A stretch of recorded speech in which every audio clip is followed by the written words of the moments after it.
Turned open meeting tonight, and we'll start off with our pledge. All right. Good evening. It is my absolute pleasure to introduce you to Damon Zemeyer. He is a current sixth grader at Sloan Creek, and he has been in Lovejoy School since third grade. His sister Hannah also attends Sloan Creek as a fifth grader.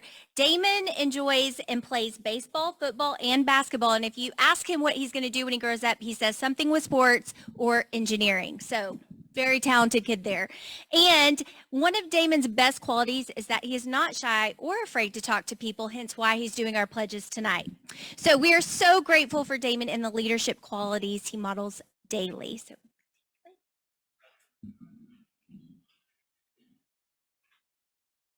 I pledge allegiance to the flag of the United States of America and to the republic for which it stands, one nation, under God, indivisible, with liberty and justice for all. Honor the Texas pledge. I honor allegiance to the Texas, one state, under God, one and indivisible. Thank you very much.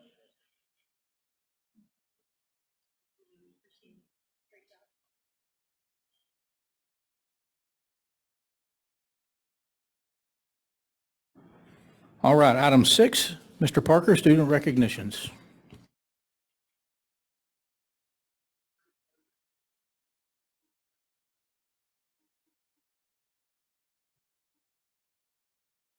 We have one program, but we have two different groups that we're going to be recognizing tonight. Coach Tisher will be coming up here. And our wrestling program in the fall team, we defended our state championship in team wrestling. And so now we're back-to-back state champions in team wrestling. And then we also had got second in state UIL wrestling.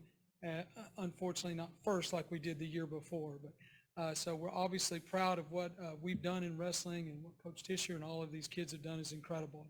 I'll let Coach brag on these kids. Like Coach Ross stated, we had another really good, successful year. Coach Eaton and I, we put everything we can into these boys, and they do a good job. First, we had several kids qualify for the state individual tournament. I'm going to call them up if they would come up and get their certificate from if you don't know, this is my daughter, Emma. She's a senior this year. She was our manager for all 4 years. So I'm putting her to work one more time.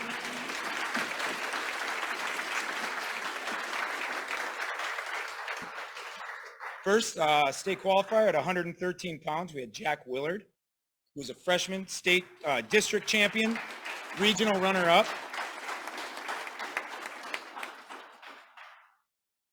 At 120 pounds, we have Jackson Lambert, regional runner-up, district champion, regional runner-up, and 6th place in state.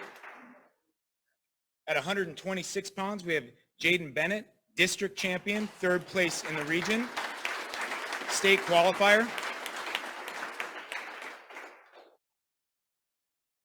At 144 pounds, we have Mercer Ashley. Mercer was a district champion, regional runner-up, and took 5th place in state. At 150 pounds, we have Eli Silva.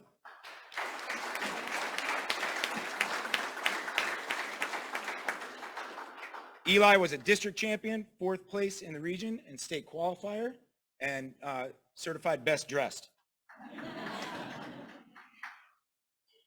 At 157 pounds, we have Andrew Kotecki.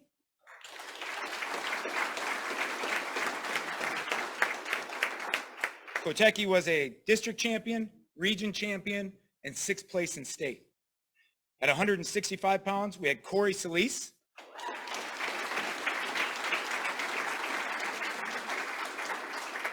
Corey was a district champion, regional champion, and 6th place in state.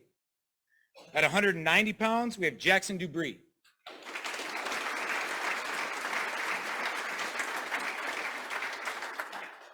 Jackson was a district champion, regional champion, and 3rd place in state. 215 pounds, I didn't see him. I don't know. Peyton Pierce?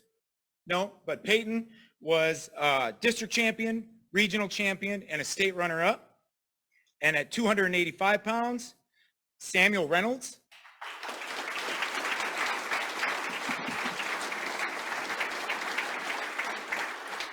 Or what I like to call big country. Samuel was a district champion, regional champion, and a state champion in the state of Texas.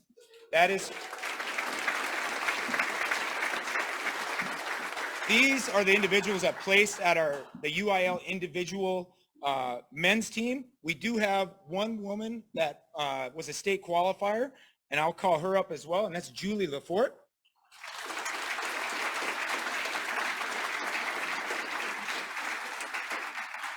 Julie took 3rd place in district, 6th place in the region. She was a state alternate. So what that means is Julie got the chance to be an alternate if anyone would got hurt in her weight class, and she was an alternate for that weight class to get into the state tournament. It didn't happen, but the best thing I liked is that she's already motivated for next year, working hard and working on that just like everyone else. And just like Coach Ross said, not only did we have these individuals, we had a group of boys that accomplished a feat of winning their back-to-back state dual championships in January. And some of those boys ended up coming with, and wrestling's a different sport. I mean, it's not one of those things where you can just put anyone you want in a spot. You have to make sure that those kids are on weight. For anyone that doesn't know how hard it is to get someone down to weight and then maybe not even step foot on the mat, that takes a lot of mental, fortitude to keep them going and keep them motivated to do what's best for the team. When it comes to that standpoint, it's not an I moment, it's a we moment. And a lot of these boys, they didn't step foot on the mat, but they were still part of that team effort. At 106 pounds, we have Dalton Hart.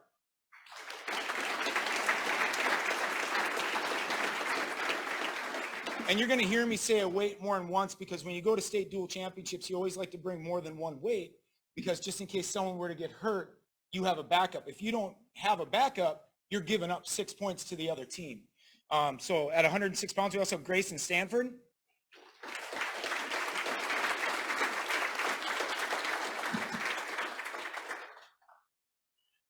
At 120 pounds, Jonathan Eldape.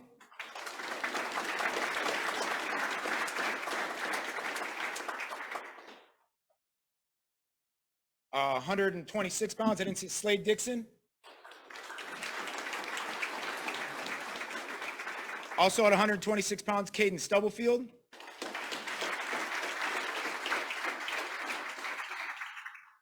At 132 pounds, Landon Davis. At 132 pounds, Elijah Strand.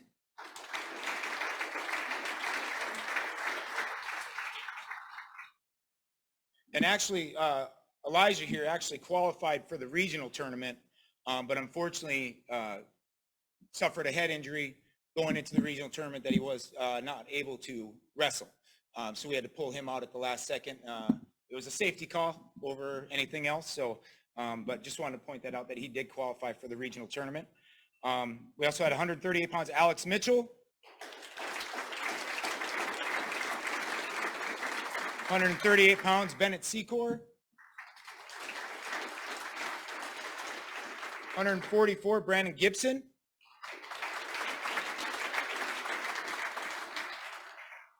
150 pounds, Luke Richards. 165 pounds, Braxton Abel.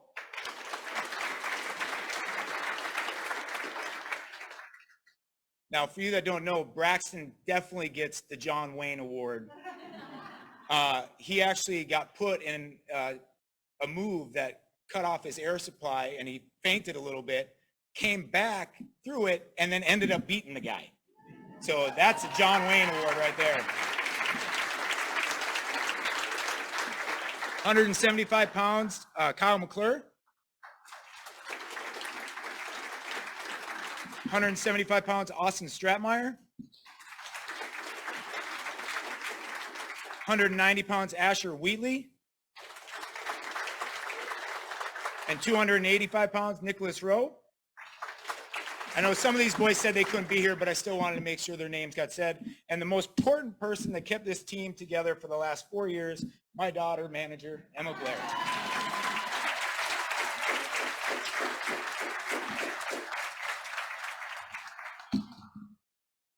So other than that, that's all I got. Thank you for everything. You boys did, and girls did an amazing job. Look forward to seeing what you guys do in the future.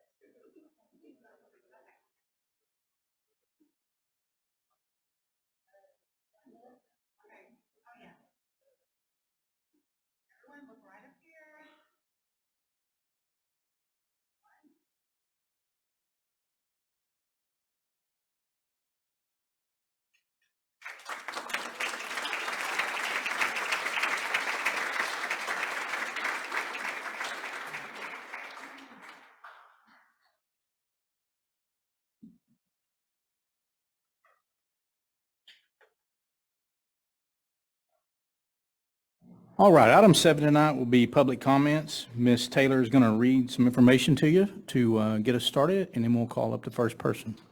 Good evening. Okay, according to our board policy and procedures, the Board of Trustees encourages public comments. All comments at the meeting other than a regularly scheduled meeting should be limited to an agenda items posted for the meeting.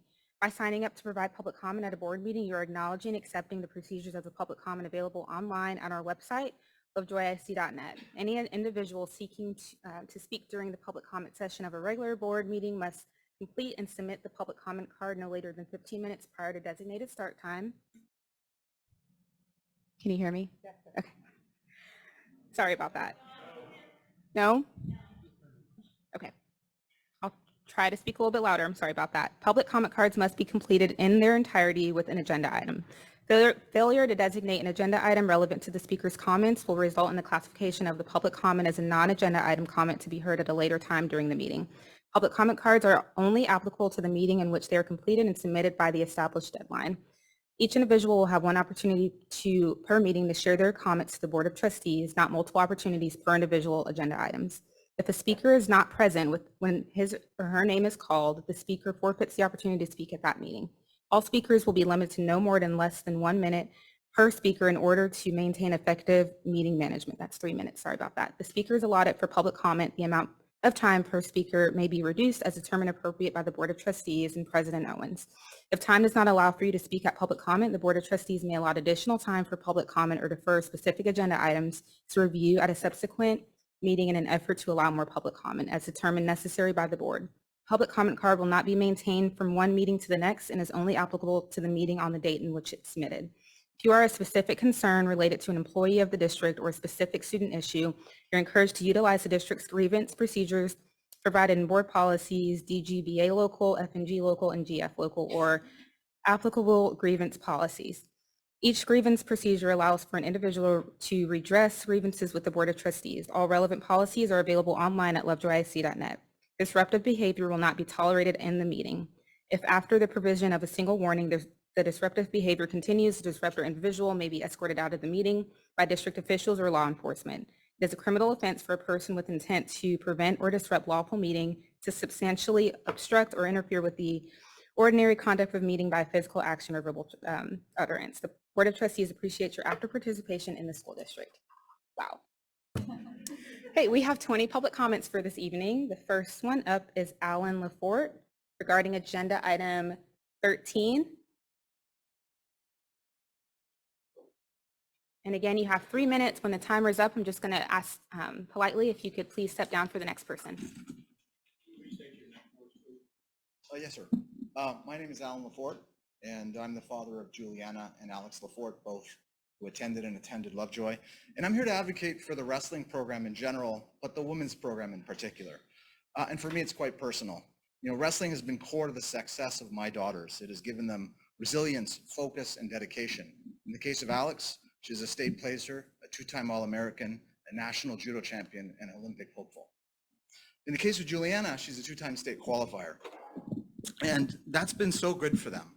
But in parallel, I've witnessed the decline of the wrestling program. In her second year, Alex decided to quit wrestling because they moved from the high school to Sloan Creek. And she felt having to choose between being an Olympian and a wrestling program, that was the tipping point. And all her coaches will tell you she would have been a two-time state champion. In the case of Juliana, I've witnessed it because she started having 4 practices a week when she went to state. This year, they only had 2, right? So, you know, I worry that with this last change, this reduction of the wrestling coach, it's the women who will suffer. And wrestling is unique because it gives a place to women. It doesn't matter your body size. It doesn't matter your height. It doesn't matter how you look. If you don't want to be a cheerleader, if you don't want to be a volleyball player, wrestling has a place for you. And it would be sad that Lovejoy regresses when nationally, women, it's the fastest growing sport for women. And, you know, I want to add something that I think is very relevant. We came to Lovejoy 8 years ago from California, and we were in the best school district in California called Cupertino. It's where Apple is based. But they only cared about academics. They were not balanced. They didn't have athletics. They didn't fund the arts. And so we came to Lovejoy, and we were pleasantly surprised, especially since one of our girls is on the spectrum, and we've received tremendous support. But now, sadly, 8 years later, there I am having a California conversation. That's my time. Thank you.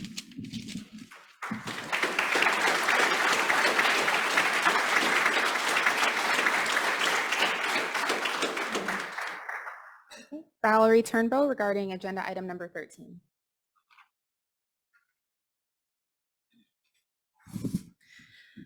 Hello, my name is Val Turnbow. I'm here also to support the wrestling program and share additional reasons why you should reconsider the RIF of our assistant wrestling coach position. First, we have many students in Lovejoy who are faced daily with anxiety, insecurity, feelings of isolation, loneliness. Some are bullied, and many of our students struggle with these issues silently. Many just want a place to belong where they can be who they are without judgment. Wrestling is this type of place at Lovejoy. Over the last 14 years, I've seen the program grow from a few students to almost 100 student athletes in wrestling. We even have a youth wrestling program that is doing amazing things.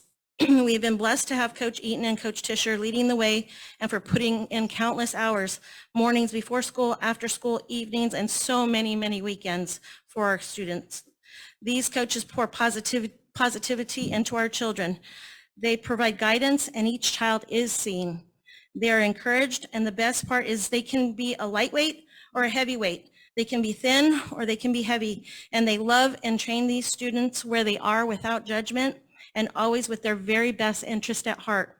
This is a physical sport, and often these students leave the mat tired, yet either Coach Eaton and Coach Tischer are right there to high five them as they leave the mat to support them win or lose. Wrestling allows all students the opportunity to belong in Lovejoy. I can't say that enough. We need these programs and we need these coaches.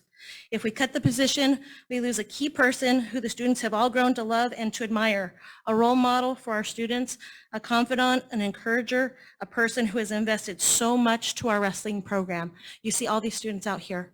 This doesn't happen generically. This happens because they have been invested in. We have seen many tenured teachers leave the district for more money or for better opportunities. And yet we have amazing teachers and coaches like Mr. Tischer who stay for the kids and who want to be here. I'm sorry, I'm so emotional about this because it's so important. Please consider what your actions will do to this program by cutting this position. And more importantly, how it will affect those students and children and those families with children who need this program so badly so they have a place to feel special here and wanted in Lovejoy. We say kids come first. Let's really mean it.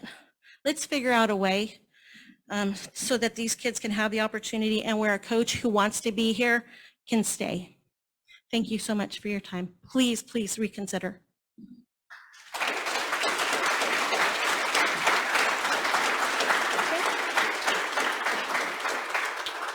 Audrey Bone regarding agenda item number 13. My name is Audrey Bone.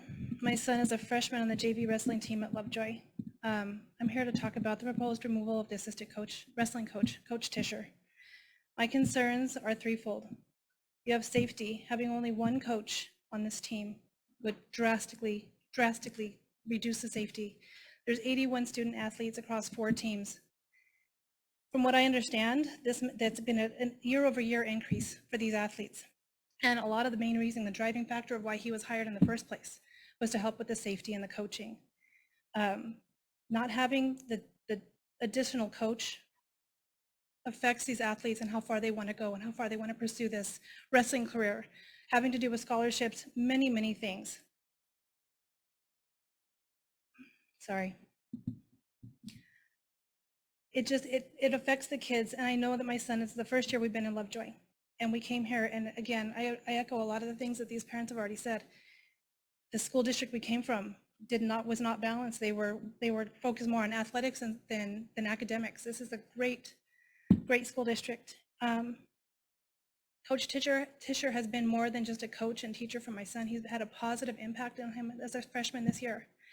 He's been supportive, and you take him away, you're depriving these kids of having that cohesive team, including the coaches, and seeing what they can do, demanding the best out of them and supporting them every step of what they're doing every day. So I ask you to reconsider taking his position away. Thank you.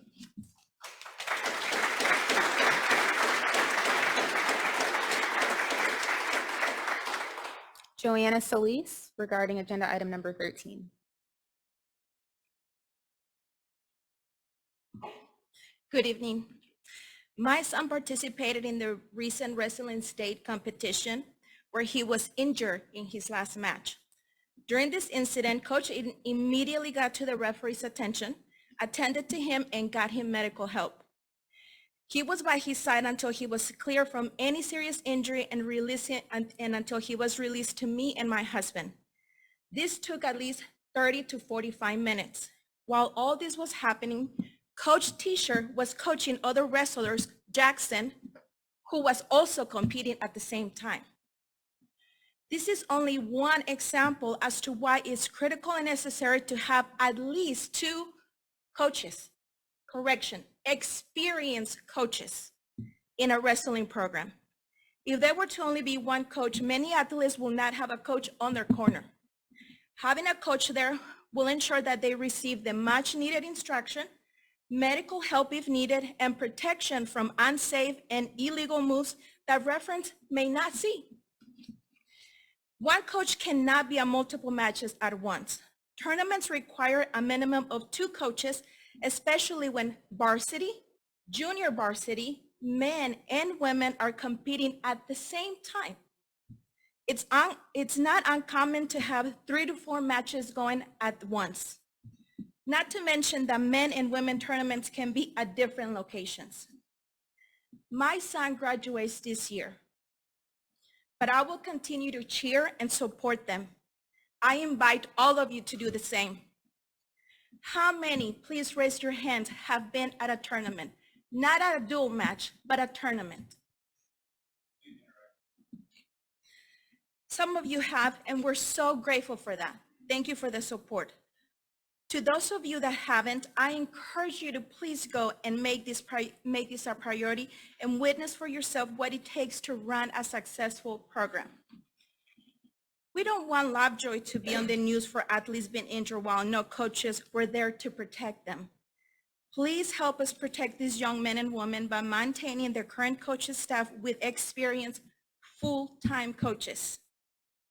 Not just any coach, but full-time coaches, and make their safety their #1 priority. Thank you, coaches, for taking care of our kids. It is because of you that we celebrated their achievements tonight. Thank you.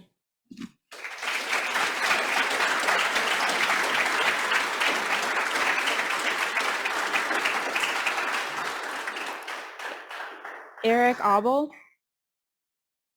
regarding agenda item number 13.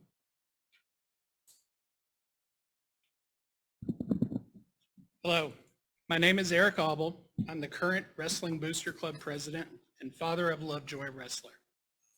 We've been a part of this program for 6 years, and I'm speaking tonight on the reduction in force consideration affecting the high school assistant wrestling coach and the severe detriment it will have on this extremely successful program. First, a bit of history regarding this coaching position for those who were not here 4 years ago. Spring of 2019, the wrestling parents petitioned the board and were successful in requesting a full-time assistant coach for the growing high school wrestling program. A major reason for that decision was player safety. This is a team that has seen its numbers almost doubled from 49 2 years ago to 81 this year. Now, it's supposedly in line with Lovejoy's legacy of excellence to potentially have only one coach responsible for 81 athletes. That doesn't sound like a commitment to excellence to me. Whoever made this recommendation has likely never seen a wrestling practice, been to a wrestling tournament, and has no inkling of an idea of what's required of a wrestling coach. Wrestling tournaments are often held in high schools with multiple gyms so that multiple matches can concurrently occur, meaning that oftentimes more than one Lovejoy wrestler will be competing at the same time. Without a second coach, there would be wrestlers competing without a coach in their corner and possibly not even in the same gym. This means that your son or daughter may have to compete without a wrestling knowledgeable coach to give advice and strategy, to advocate on their behalf when a ref has made a questionable call, and most importantly, to keep them safe. Emphasis on wrestling knowledgeable, because prior to 2019, there were occasionally coaches that had little to no knowledge about wrestling helping this team. Do we hire assistants in football that never played football? Or baseball coaches that have never swung a bat? But that's exactly what the wrestling assistant was prior to 2019. That's not safe. It's not a commitment to excellence. Why is wrestling different? Nosebleeds are common in wrestling. Who tends to those? The coach. There are no school trainers present like in other sports. Imagine if your child's caught in a hold that made him lose consciousness and no coach was in their corner to rush to their aid. Probably rarely happens, right? Happened to my son this year. But Coach Eaton and Coach Tischer were both there as coach should be whenever a player is competing. It's absurd in any sport for a coach not to be present when a player is competing. Why is wrestling different? In my opinion, the district's asking for a lawsuit if this recommendation is passed. I can see the headline now. Affluent school district has no one on a sideline when wrestler is severely injured. But at least you will have saved tens of thousands of dollars in the budget. Cut costs in another area that doesn't jeopardize players' safety. Make the right decision to keep 2 wrestling coaches at Lovejoy High School. The success that you just honored doesn't happen with just one coach. Thank you for your time.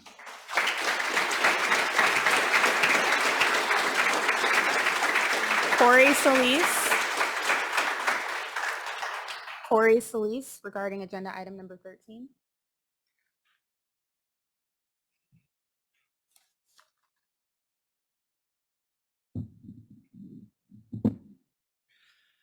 Hello, I'm Corey Slees. I competed on varsity this year as the 165 pounder.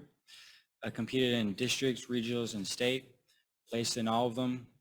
And I'll start off with, throughout when I first started, both coaches were there supporting me. I may have not have been the best when I started, but I for sure worked, and both Coach Tischer and Coach Eaton were always there supporting me. And it's just sad because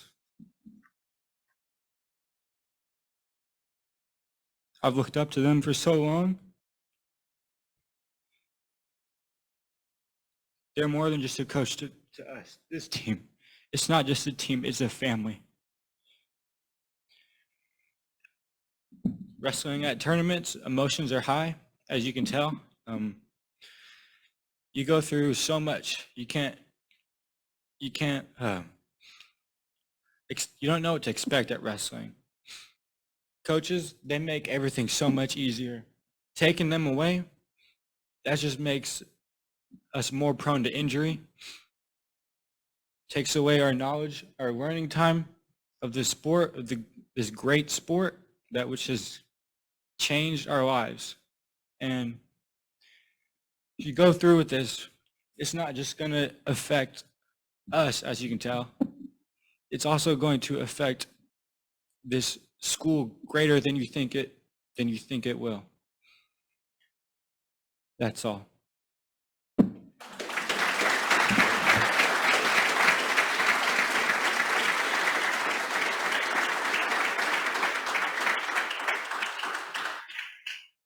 Wrestle debris. So, regarding agenda item number 13.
Emily Ashley. Regarding agenda item number 13. I think we're going to get your mic fixed.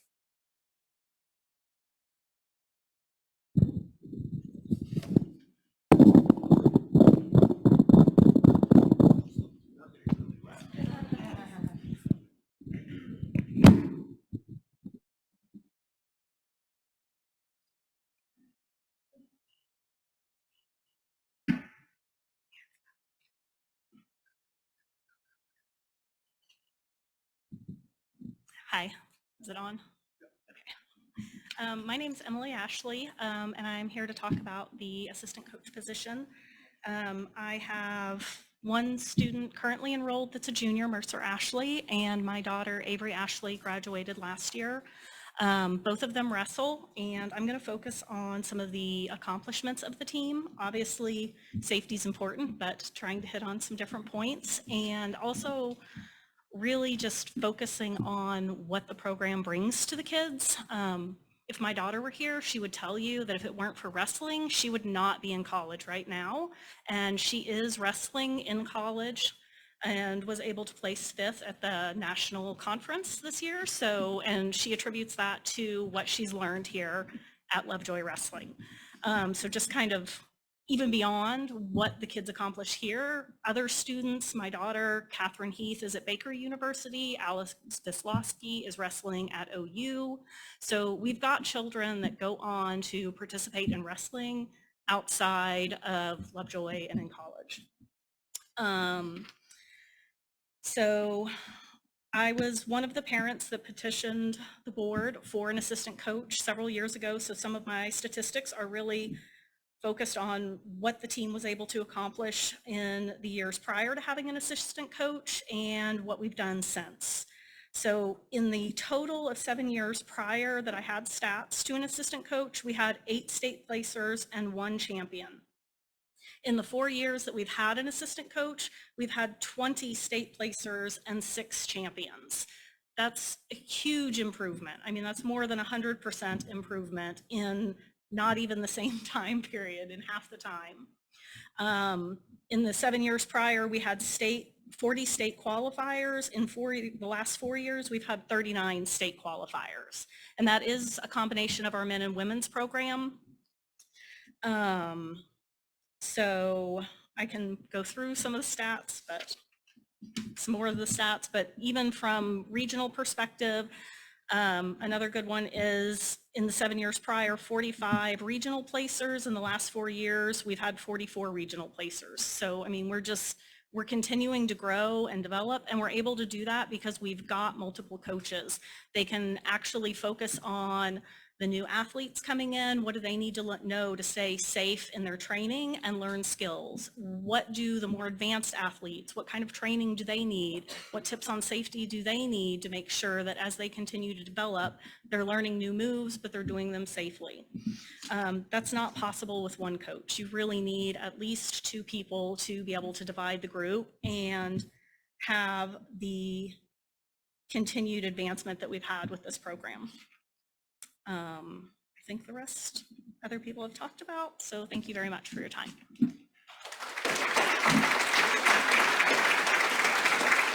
Crystal Lambert.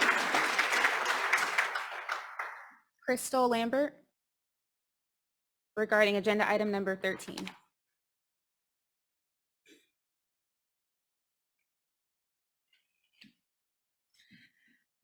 Good evening.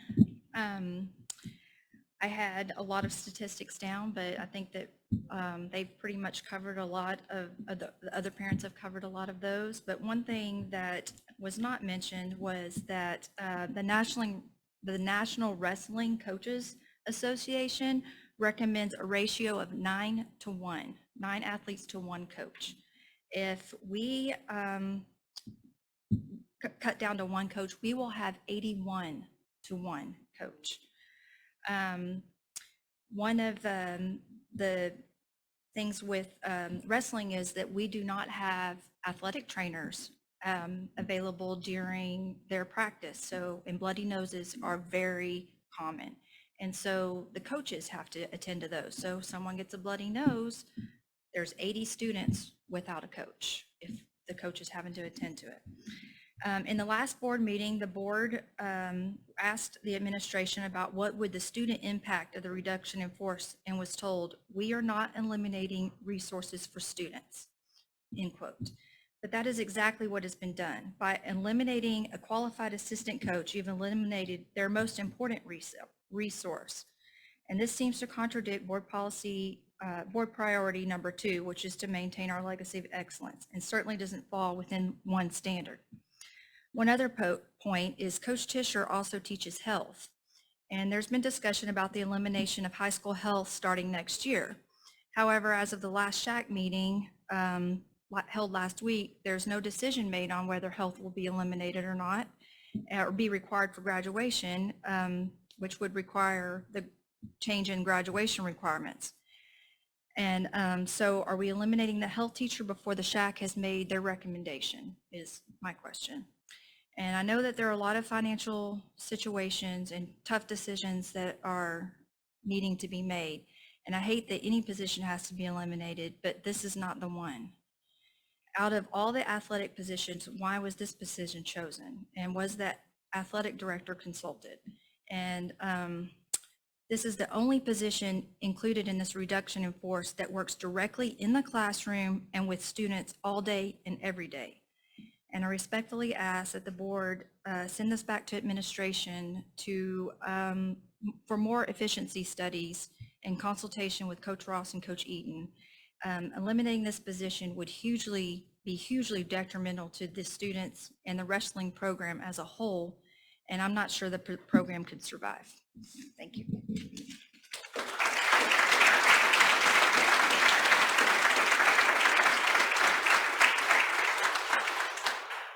Jackson Lambert, regarding agenda item number 13. My name is Jackson Lambert. I've been on Lovejoy varsity for 4 years now. And I want to start by saying that wrestling has changed my life. I wouldn't be anywhere close to where I am now without the sport and without both Coach Tischer and Coach Eaton. They've taught me so much on and off the mat, and this team is like a family to me. We've all put in so much work, time, and effort, and we have yet to get the respect that we have earned.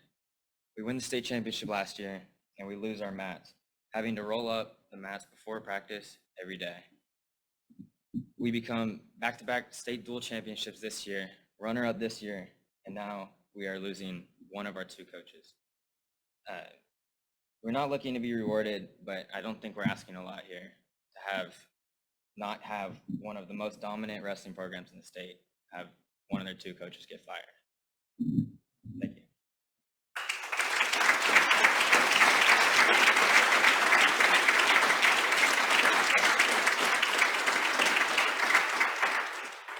Robin Wheatley, regarding agenda item number 13.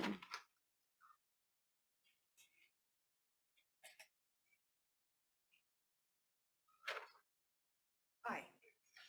My name is Robin Wheatley. Thank you for your service and all that you do. I know a lot of it goes unappreciated and you're probably not told thank you enough. I do appreciate what you do. Let me start first by saying I'm the mother of 3 boys, so I'm a boy mom. I have 2 leopards that have already graduated and they've been very successful in college. My baby is a 190-pound freshman who does wrestling, football, and speech and debate. So I'm not coming at this from a safety perspective, which I think really, from a lawyer standpoint, should be the most paramount important thing on your mind, because what we're doing here is dangerous. And I'm not coming at this from a boy mom perspective. I'm coming from this as a parity perspective. We have 4 teams. We have girl JV, girl varsity, boy JV, boy varsity. What would happen if we told the girls basketball team, we're taking away a coach? We're taking away a coach from these boys and these girls because what we can? We have girls soccer, we have boys soccer. Do they share a coach? How does this work? This to me is crazy to be able to say we're going to have 81 athletes and we're going to give you 1 full-time coach. I think the story is, well, we're going to have other coaches to come and help. Who? Football? Do they know? Wrestling? What about when we overlap? We want to go to state this year. The seasons overlap. So they're going to be preparing for playoffs. They're not going to be available. They're going to be working on that. Basketball, seasons overlap. I just think this is a dangerous precedent, and I think you also need to consider a possible violation of Title IX. Excuse me. I'm getting upset because I think about this from the girls' perspective. I personally think this is a potential problem under Title IX. This is not equitably allocating athletic participation opportunities for girls and boys, specifically for our girls. So I think this is dangerous on 2 fronts, Title IX and liability for protection of our athletes. Thank you.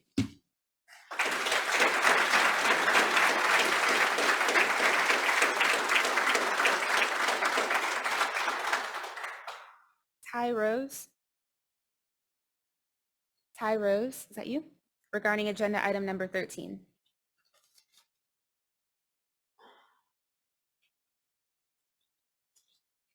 Hey, can y'all hear me all right? All right. Ty Rose, my son's in 5th grade, wrestler, and so this decision is impacting his future coming up here. Simon Sinek is probably most well known for his book, Start With Why, right? What is our why? Lovejoy's why, as most school systems, is prepare young men and women, kids, boys and girls, for the future, for success, for what that looks like. So what are we doing? We're taking care of them academically, we're taking care of them socially, we're taking care of them athletically.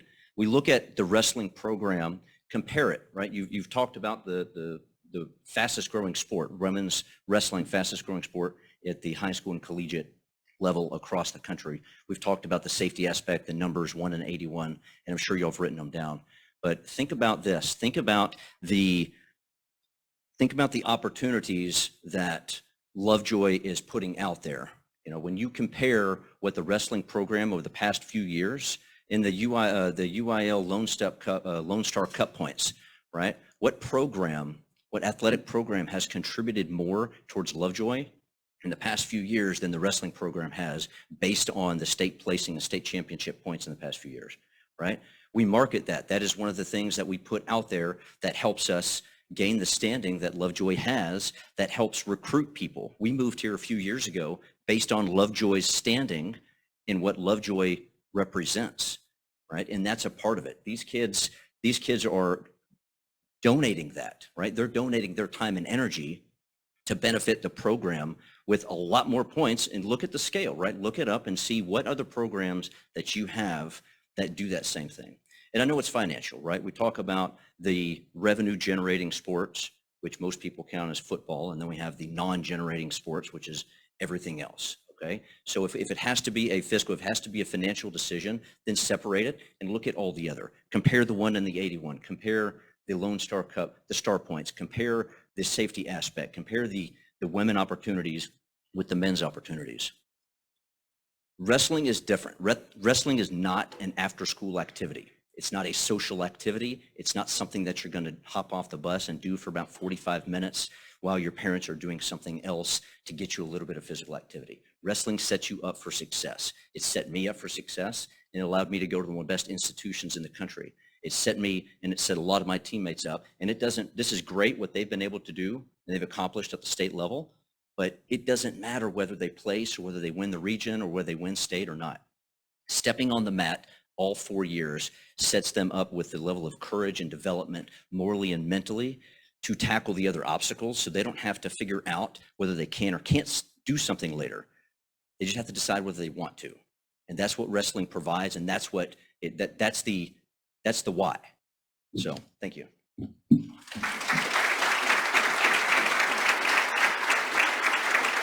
Shayna Eccles.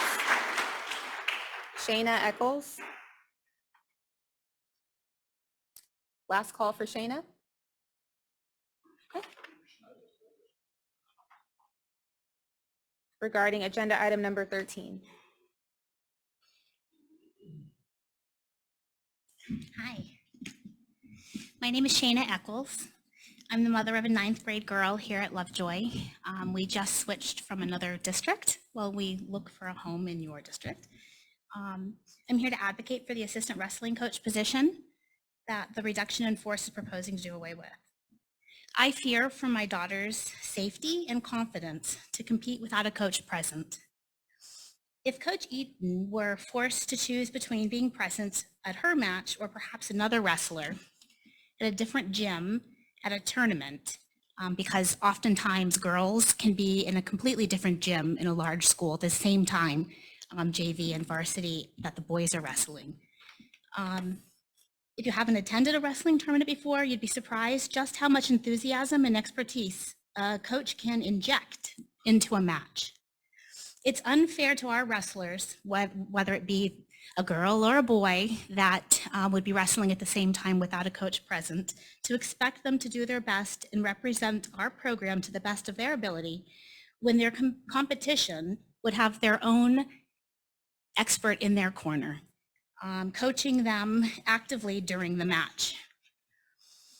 Cutting our assistant coach position would have serious disadvantages to our female student athletes when, as you've heard, women's wrestling is the fastest growing sport in the scholastic and collegiate levels.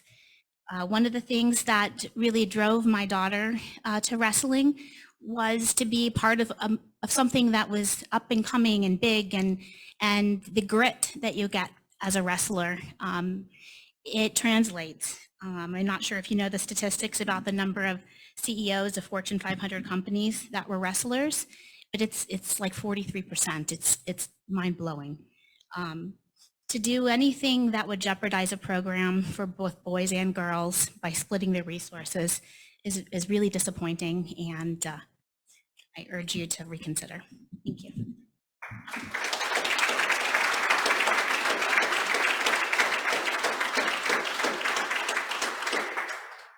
Elijah Strand,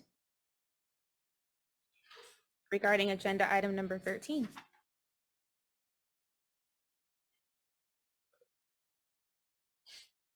Good evening, everyone. My name is Elijah Strand. I'm a junior at Lovejoy High School. I'm a proud to be varsity wrestler at Lovejoy for 3 years now. I also want to thank you tonight for recognizing us and thank my coaches as well. I especially want to recognize Coach Tischer and Coach Eaton for the time and dedication they've devoted to our state champion team and myself. In Coach Eaton's absence, Coach Tischer has taken a big step up at a time when we truly needed it. This goes to show how important an assistant coach position is to our team. Thank you very much.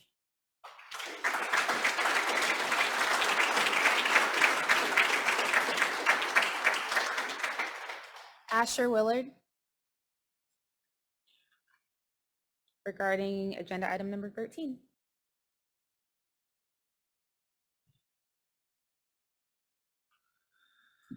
Hello, I'm Asher Willard. I'm a sophomore. It's my first year in wrestling, and I've been in many other sports, and personally, it's the one I felt the most welcome and honestly just helped in and focused on.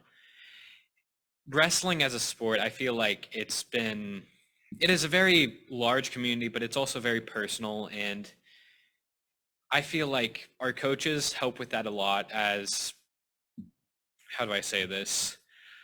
Our coaches are very personal, they're very caring, and they care a lot about what we do and how we do it. They help us fix our form, they help us past wrestling, they encourage us, they want us to be the best version of ourselves, even if it's not purely for wrestling or if it's not within wrestling.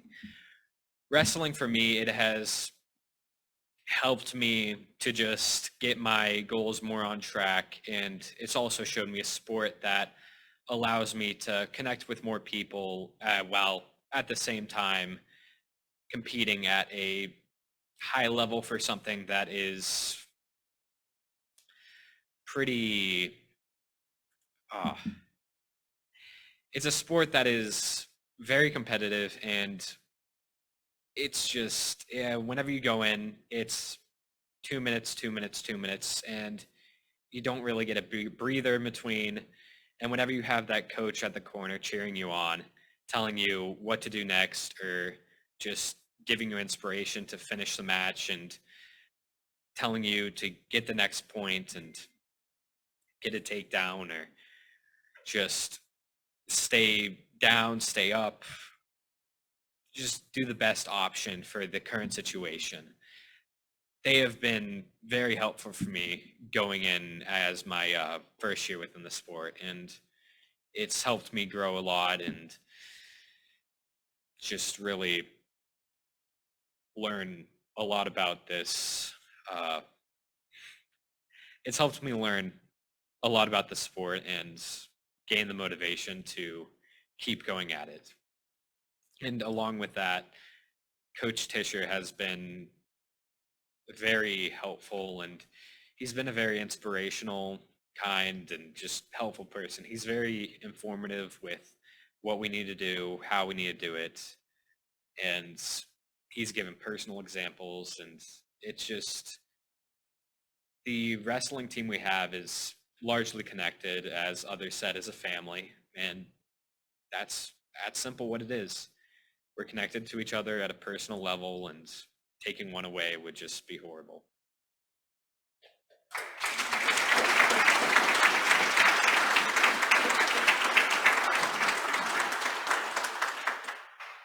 This is not agenda item number 13. Matthew Perrin, regarding agenda item number 19, Legislative Subcommittee. me challenged. I'm going to come down here. I won't ruin it for everybody else. And sorry to be in the middle of all the wrestlers. I'm going to go off topic for them at least a little bit. But Matt Vanderpern, 5144 Pondcrest Trail, Fairview. I want to talk briefly about Senate Bill 418 at this point.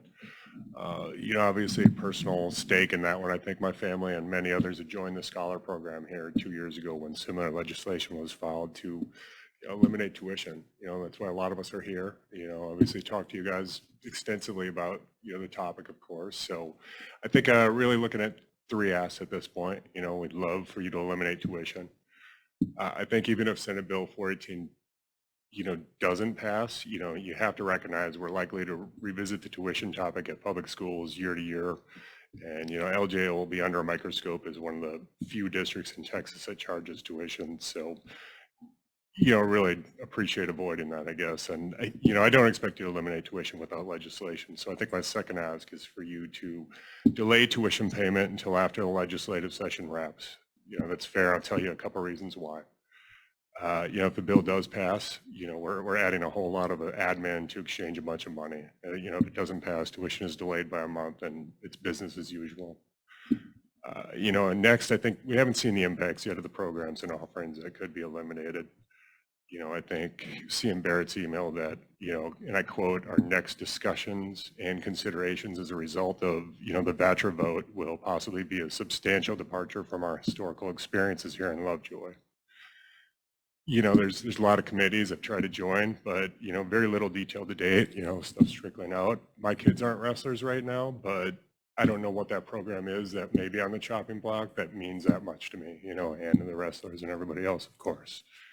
Lastly, we already paid a full year of tuition this year, and now you're asking to pay next year in advance. Just lastly then, I'd just like to say, I think you should truly grandfather your scholar families, eliminate the reapplication process. Because remember, I guess the way I see Senate Bill 418, I've seen it, mentioned a lot of different ways. It all starts with availability in your seats, right? If you grandfather scholars in, there's much less availability in kind of the order of admissions that I think a lot of people are concerned with. Really just all starts with availability. Grandfathering seems like a simple pen stroke to me, of course, maybe not that easy, but it takes away your availability. So that's about all I have on the topic. Thanks for hearing me.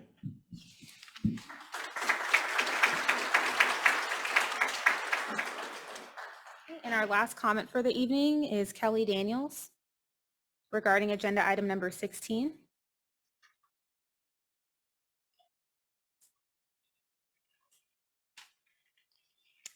Hi, I'm also going to go off topic a little bit from the night. I'm Kelly Daniels. I am speaking tonight to voice my support for the calendar revision for next year to include the extended planning days for our teachers. We've been in the district for 8 years. I have 2 at Willow, 1 at Pester, and we'll have an upcoming kindergartner next year.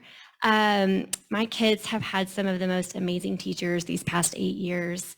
Teachers who have loved them, taught them, and have always had their best interest at heart. Teachers who have helped my struggling reader and walked alongside us as we navigated a dyslexia diagnosis. Teachers who were a familiar face last year when we moved to Pester. Teachers who know my children and know my family. My 4th grader had the privilege of having 2 of his older brother's former teachers these past couple of years, and I want the same for my upcoming kindergartner. I want our teachers to stay because we truly have the best, and I want them to feel supported by this community. I trust that our teachers always have the best interests of our students in mind, and that these additional planning days will help give them the time they need to give our kids the best education. We have the opportunity right now to listen to what our teachers need and what they believe will benefit our children the most. So tonight, I ask that you please consider voting in favor of extending the planning days for next year. Thank you.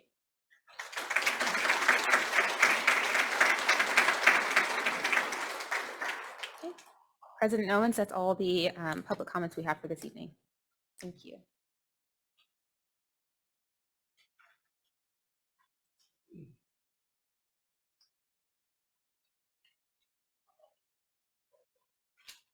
Thank you for all the comments tonight.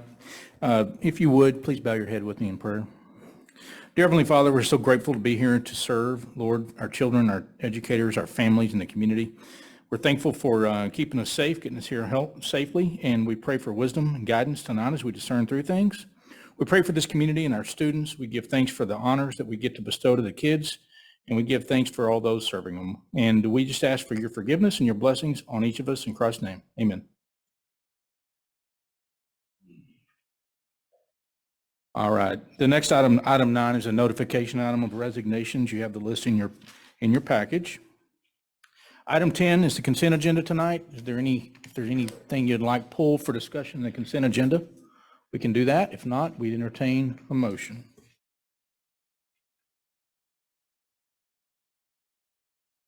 I move we approve this consent agenda. So moved, Ann Smith. Second. Second, Amy Smith. All in favor? Aye. Opposed? Thank you.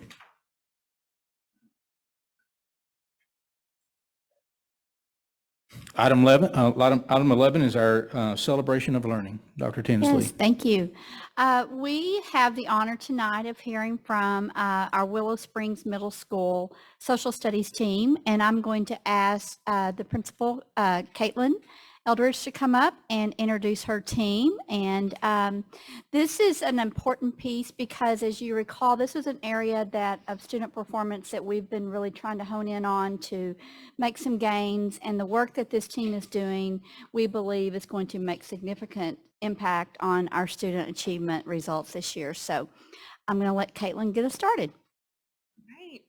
Dr. Cordell, members of the board, I'm Caitlin Eldridge, interim principal of Willow Springs. It's my honor to present 3 of my amazing staff members who are here tonight to present our celebration of learning in our social studies department.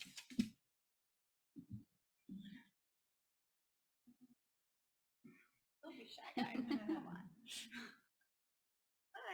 I'm Heidi Gambrell. I'm with the 8th grade team. Paul Zupardo, I am 7th grade social studies. I'm Elena Wittes. I'm the specially designed instructional coach. Get into it. All right, so challenges for 8th grade. We are U.S. history, if you don't know, but we only cover like year 1400 to 1877. So very exciting for 13 and 14-year-olds. So conceptualization is the hardest part of 8th grade social studies. I like to remind my students we're their last stop for an AP class. So putting history in context for them, making it relevant, is the challenge that we face.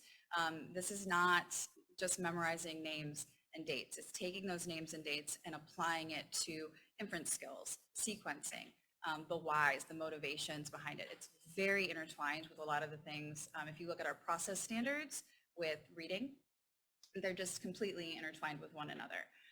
So getting those middle school kids to buy into anything, let alone why understanding exploration and colonization is important to their current day lives, can be a challenge. So we have to model for our kids how to put that into context. So on the next slide, I've got some examples of the amazing things we've been doing. So one way that we handle this is we really focus on era projects this year. We've made a shift towards either before or after a test, having them make connections with the entire unit of study in a way that makes sense for them. So we've done things from creating series of Netflix limited docu-series where they took an era of colonization and they had to create episodes with summaries so that they could show their understanding of the entire unit.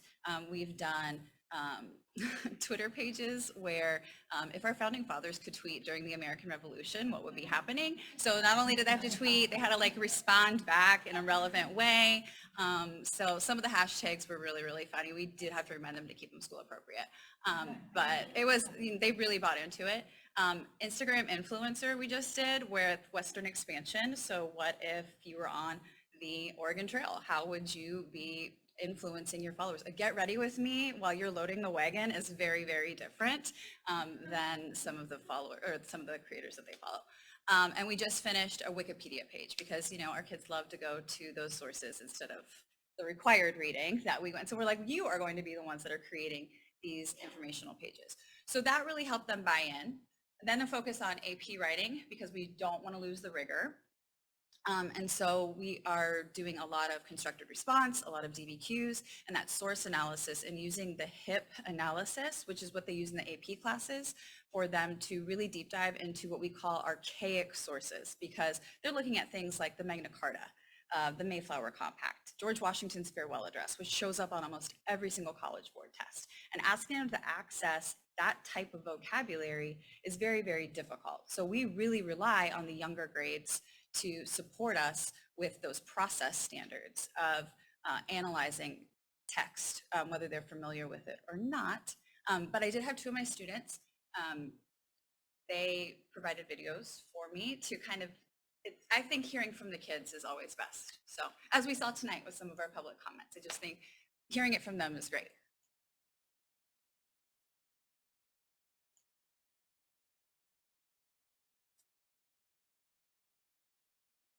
Did not get downloaded first.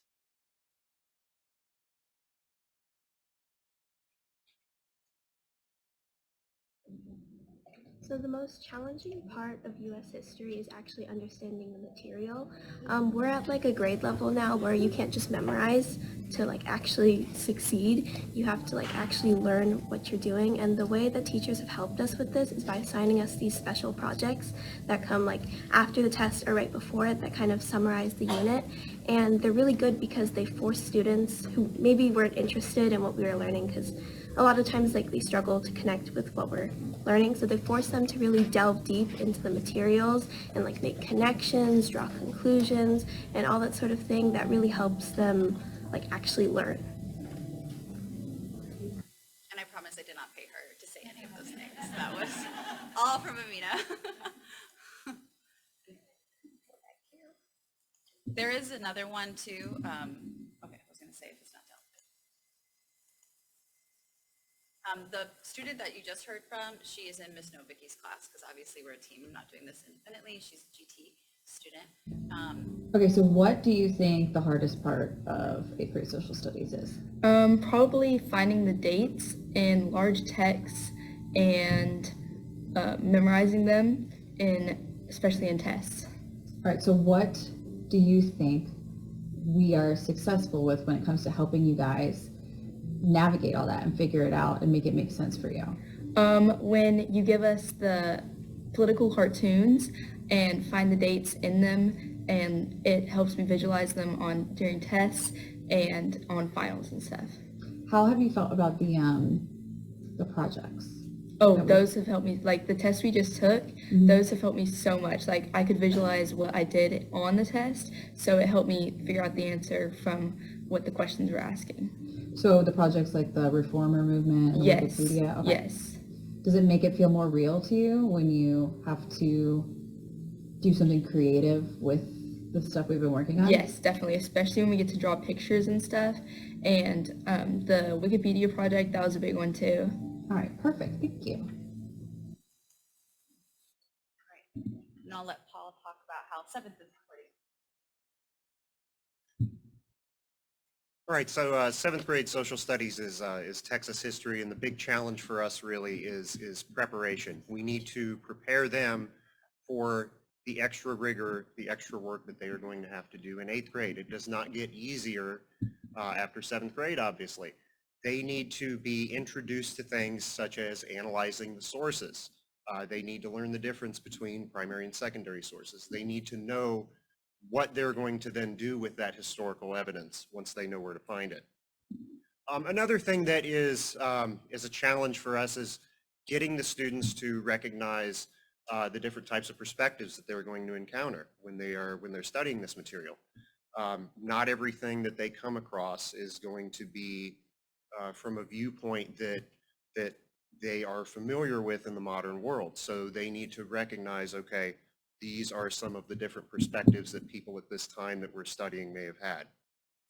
On the next slide, I have some examples of some of the work that we've done.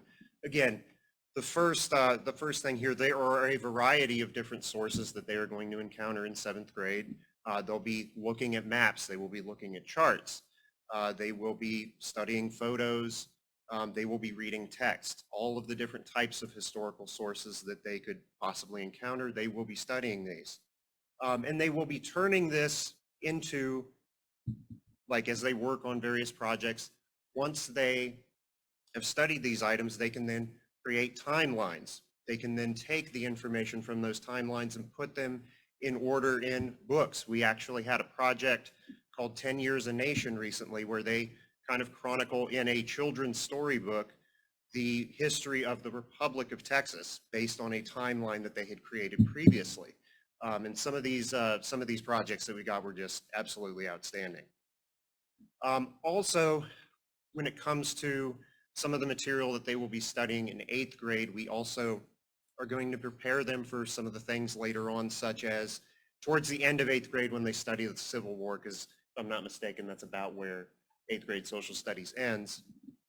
We need to introduce concepts to them such as right before we cover Reconstruction, we talk about, or right before we cover the Civil War, we talk about sectional differences within the country and some of the lead up to the Civil War, so that in 8th grade when they encounter these things, they're somewhat familiar with it.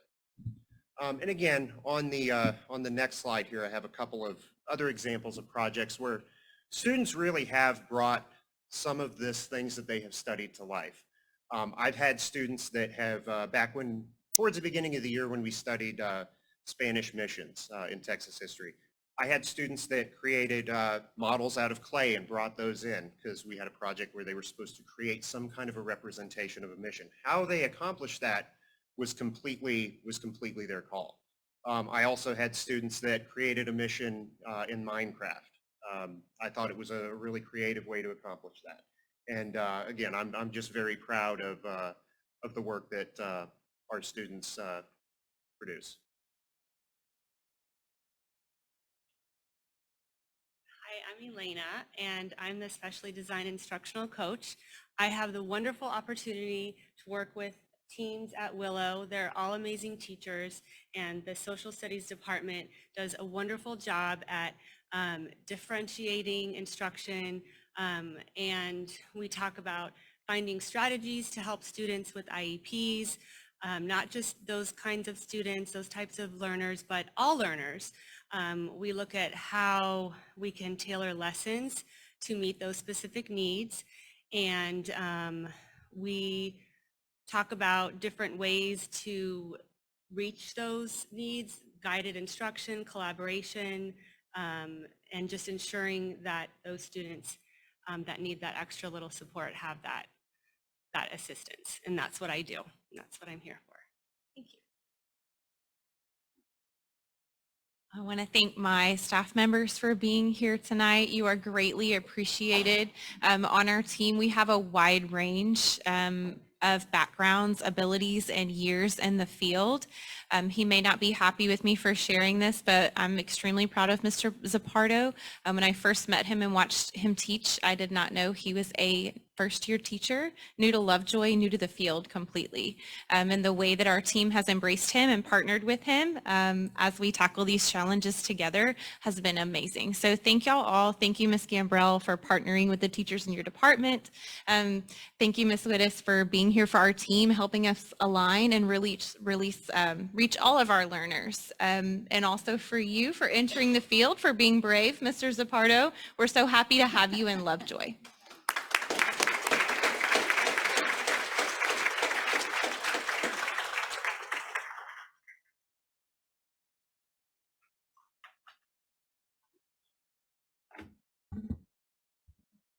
All right, item 12, Ms. Koenig, consider an act on employment agreements and Chapter 21 contract recommendations. Yes, President Owens, I am asking you to approve, and we'll recommend that you approve the employment agreements and Chapter 21 employee contracts for the employees that I have put a list in your folder.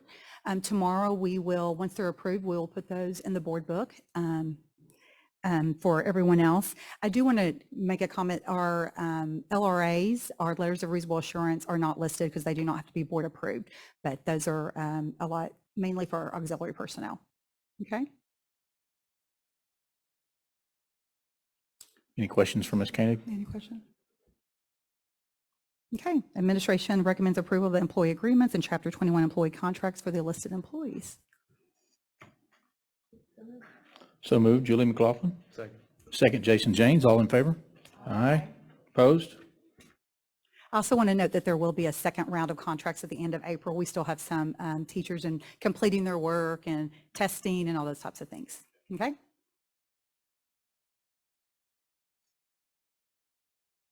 All right, item 13, consider and take possible action to adopt the recommendation of the superintendent regarding the employment areas affected by reduction in force due to program changes. Ms. Koenig.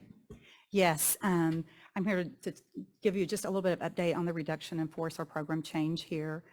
We all know what our current challenges is. I think we've all seen this slide many times. We do want to retain our Lovejoy ISD's legacy of excellence. We do want to retain the very best teachers, recruit the very best, and we have many of them here tonight and want to thank them for being here, and of course respond to our funding challenges. That's what we're facing. Also wanted to review our strategic plan that our committee worked on last year, and some of those key indicators that we have been using to identify staffing efficiencies, things that we think that we can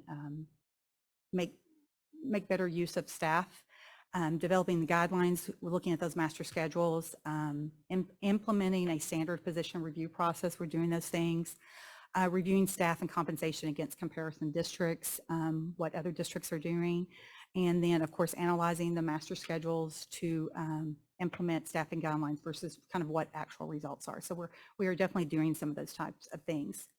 As we've developed the budget this past year, I do feel that we looked at our current state. We did capacity assessment last year. We looked at our demographic study. We've re-engaged with our demographer to determine what our enrollment numbers are looking at, what our enrollment numbers for the next several years look at.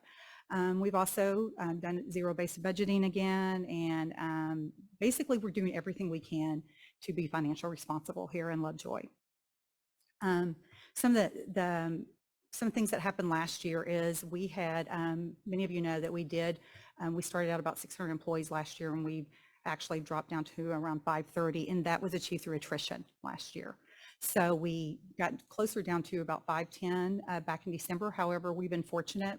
We've been able to add some custodian positions, aides, so we are fulfilling some of those that needed to be fulfilled.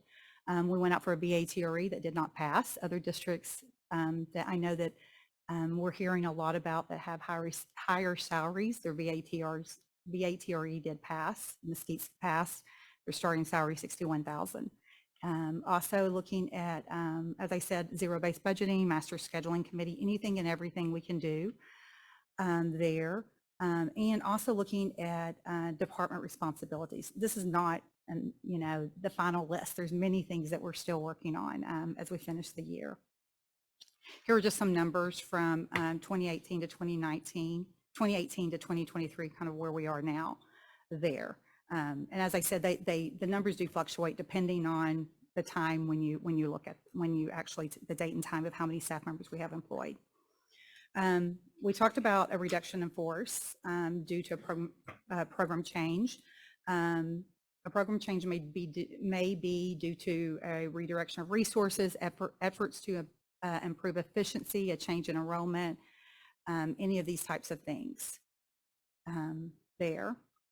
We also talk about the criteria that we use in the order of importance when we looked at program change and the position itself. We're not looking at the people, we're looking at the positions. And are there positions that we can have more efficiency with, where we feel like we're somewhat overstaffed there. So this is the process that we went through. I also want to point out that anyone, and I talked to many of these individuals this past Friday to let them know the positions that we were recommending. This isn't easy. I don't want to be up here doing this. You do not want to be up here doing this. I'm in human resources and I support people. And that's why I chose the profession that I did and the job that I did. So it's difficult. And I realize that, and I hate it for everyone here. It's not something that I want to do. I've been an educator for 32 years. I was, a teacher, a principal, all the types of, those positions, and it's just not easy. So when we look at our programs impacted, the ones that we are asking for you to look at, we are looking at specific programmatic changes. One of those is special education, eliminating the executive director position there. We're looking at fine arts, the district fine arts director position. Also looking at the Willow Springs Middle School choir teacher. In athletics, 1 full-time wrestling coach teacher, the FTE teacher. Counseling, 1 counselor at Sloan Creek Intermediate School. Curriculum instruction, an instructional coach, a physical therapist, the part-time position, moving it into a full-time position. The dyslexia therapist, moving it also to a full-time position. Let me say, and I have told every one of these individuals here, you will be given priority hiring if you're qualified for the position and if you apply for a position. We want you to stay, and we hope that you will, and that you will apply for these other positions. As far as when we look at the restructure of those, some of the things that we are looking at is we are looking at positions that, for example, the director of special education. So we're changing that from an executive director to a director. We feel if there's a need here, we need someone that is more on campuses, that can provide direct support, that would impact students, that would help administrators, that wouldn't spend as much time, in meetings and planning and those types of things, but actually be a boots on the ground person. We think that's important in special education, and I know some of our parents have expressed concerns there, and we're addressing that.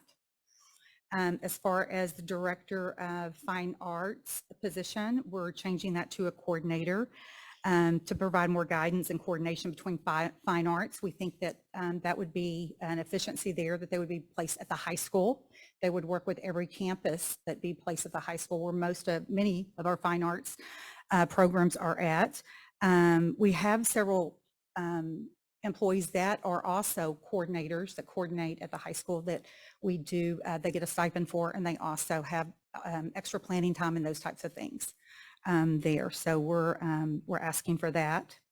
We put on there 1 choir teacher that will serve both Sloan Creek and Willow Springs. We're not eliminating the program at all. We're not eliminating really anything that would directly impact kiddos.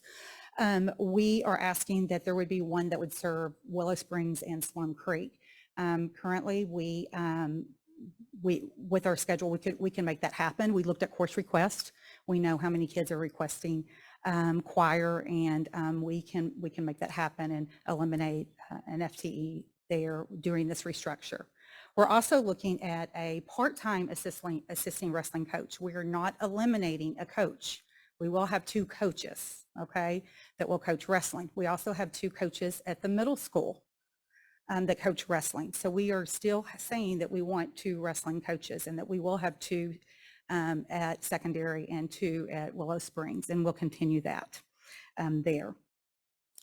Also, we will go down to 1 counselor at Sloan Creek Immediate School. We have about 660 kids there, which when we look at ratios and those types of things, our job description for counselor has actually changed over the several years, where they're not testing, they're not doing administrative duties, they're actually working with kids.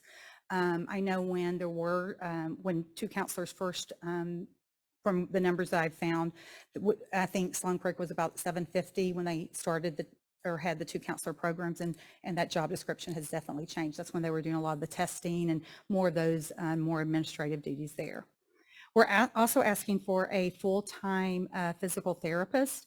And one reason we're doing that is because we want to add some responsibilities. We have a part-time, but we also have some positions that are contracted out, where we think that we can bring all of that in-house. We can make those people part of our team, which would be very, is very valuable to be part of Lovejoy. It also will help us scheduling ARDs. When you have someone here that's just a couple of days a week, it's hard for them to get invested with kids. but also when you're trying to schedule or you need to do an emergency art or an emergency placement or those types of things, and we don't have everyone around the table. So we're asking for a full-time physical therapist. I mean, we need a delegate for Special Olympics. Our Special Olympics program is huge here. We need some specialized services and support in our special education department that this person would also support. So we're working on a comprehensive job description there. And also, we went from a half-time dyslexia teacher to a full-time dyslexia teacher we're asking for because the need is there. We have more kids qualifying and we have a need there. So that is what I am asking for the board to recommend. As I said, no one wants to do this. I surely don't want to stand up here and do this, but I do feel like it's what's best for Lovejoy and for our students. So questions for me? Can you expand on the contracting of the physical therapy and dyslexia? Dyslexia, we have a part-time person here. We've had someone here for the past several years. So for dyslexia, they have been split between two elementary campuses, Hester and Hart. And so we would have a full-time dyslexia person. What we're hoping to do is get more campus-based where we don't have people splitting and traveling because we lose time, you know, with kids. Like even the part-time person was working at Hart and Hester, well, you're going to lose at least 30 minutes, you know, getting in, getting your settled, those types of things. With the physical therapist position, very similar. We have someone that works 2 days a week, and it's just limiting us. It also will help financially. It is a program change, but we have other things that need to be taken care of. For example, that person, you know, we contract out for adaptive PE and for some of those types of that those people have responsibilities that we can actually put in to a physical therapist job description, and they can do those same duties working with their kids and there. So in the long run, it's going to be a program change, but we're hoping that it's going to be more investment here in Lovejoy.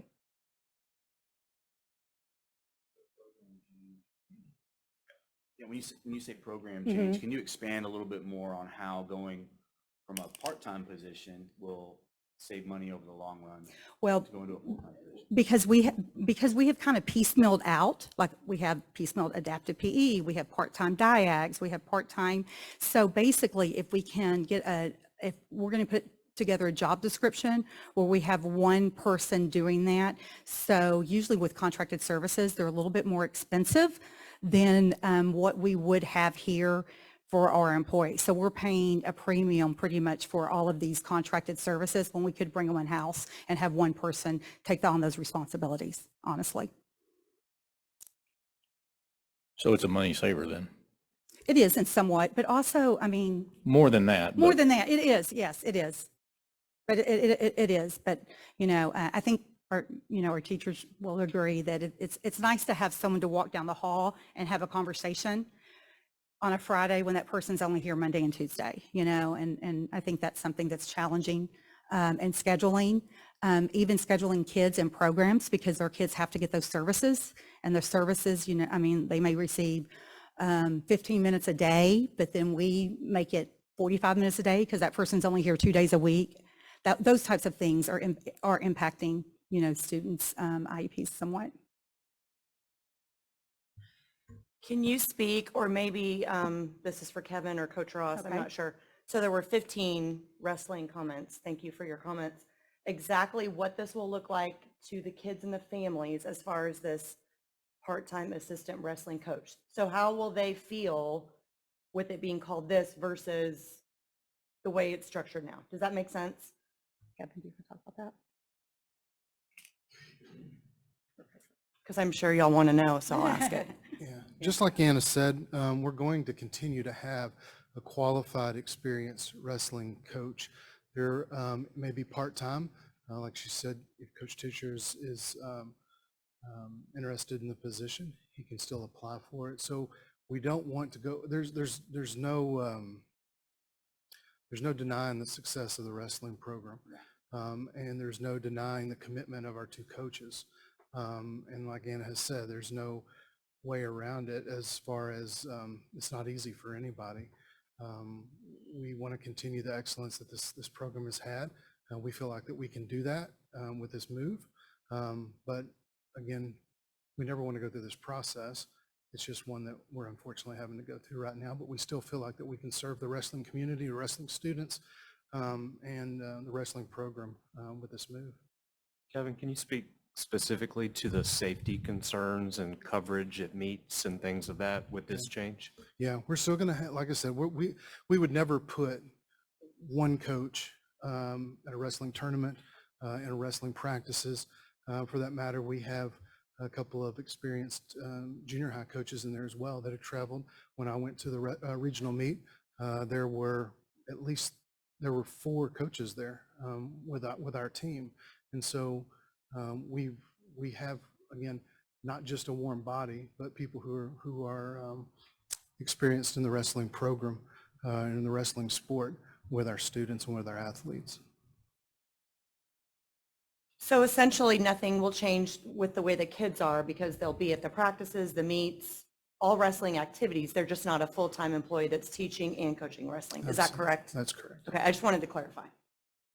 So this position will do something else like teach, like most of our other coaches do, and then they'll do wrestling as well. Is that what we're looking for? That's correct. So we do want a teacher who has a wrestling background, but also or a coach who has a wrestling background and can coach another sport as well. How many periods a day is wrestling working out? Right now, there's 2. There's one in the morning, and one in the first period, and one 8th period. And as far as assistant coaches go, do we have any other full-time assistant coaches for sports? That may be a Coach Ross question. We don't have any other sports that are just, other than we have a couple, I don't know, Coach Ross, I don't think we have any other sports that are just full-time assistants for that sport. Is that correct? Right. But do we have any sports that have a full-time coach that doesn't coach anything else? They all have 2 assignments, he says. They all have to, but this. They all have a primary sport and a secondary sport. So by making this a part-time position, having a qualified individual, we won't be giving up coverage of 2 coaches to coach these kids and keep them safe and handle them at meets and all those things, correct? Correct. Okay.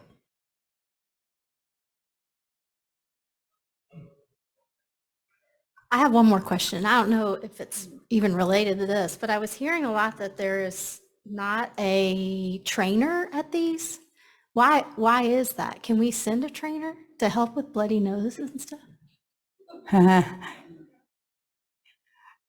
don't know much about bloody noses myself, but Coach Ross or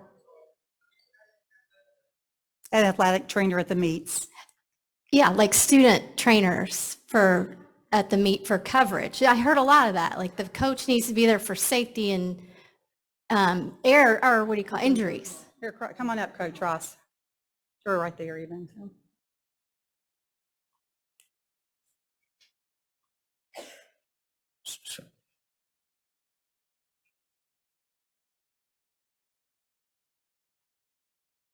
So as far as having a trainer at a meet as like the tournament or a meet, there should be a trainer at a meet.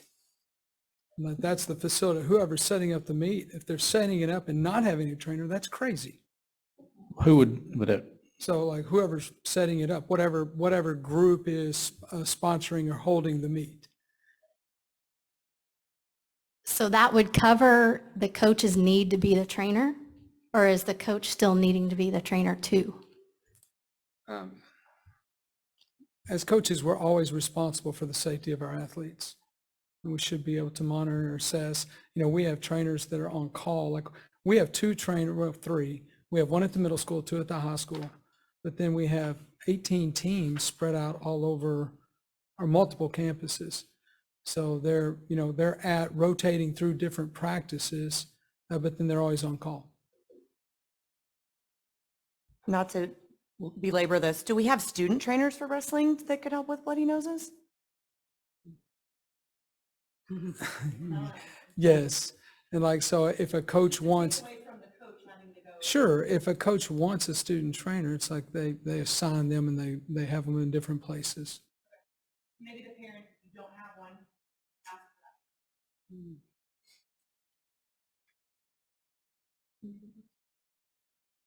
that. Could you go into a little more detail about what the MTSS position is for the heart And Pastor, I'm not sure I heard. Yes. Okay. So the MTSS position is going to be, we are changing the instructional coach, and we're going to have 2 MTSS positions. And what they will do will support probably tier 3 students that need more help in subject matter. They will also work with teachers, but they'll be directly working with students that, either have learning loss or need more supports, those types of things. So basically, we're moving away from one position and adding 2 others, one at each elementary school.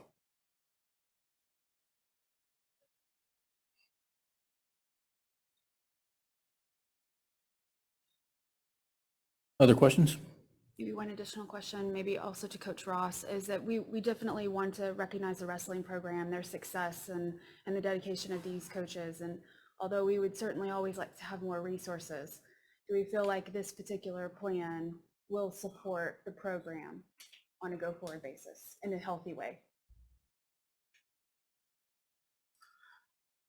Yes. Here's the deal about wrestling and all of our athletes. As the athletic director, I don't want to lose any coach, but also I have to have a perspective that's a little bit larger than just our athletic arenas. So as we're looking through this and at a global level, like I understand the RIF. These are amazing people that have added value, and Coach Tischer, along with the other 7, we all recognize that. But it's not necessarily about a person, it's about positions. And I'm hopeful, as the athletic director, that they get to reapply and this all works out. But, looking at it, yes.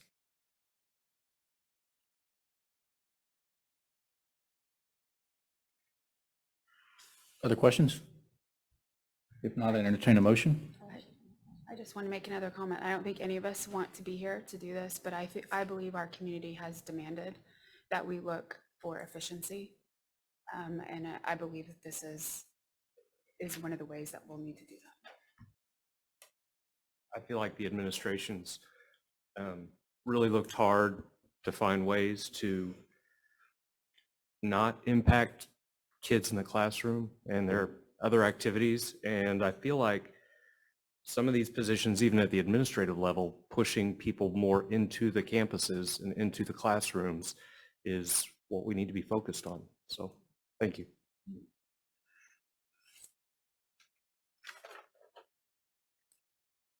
I'll make the motion to take action on the recommendation for the reduction force and program changes. So moved, Dan Smith. Second. Second, Jason James. All in favor? Aye. Opposed? Thank you. All right, item 14, consider an act on the use of bond funds and capital needs. Deborah Cabrera.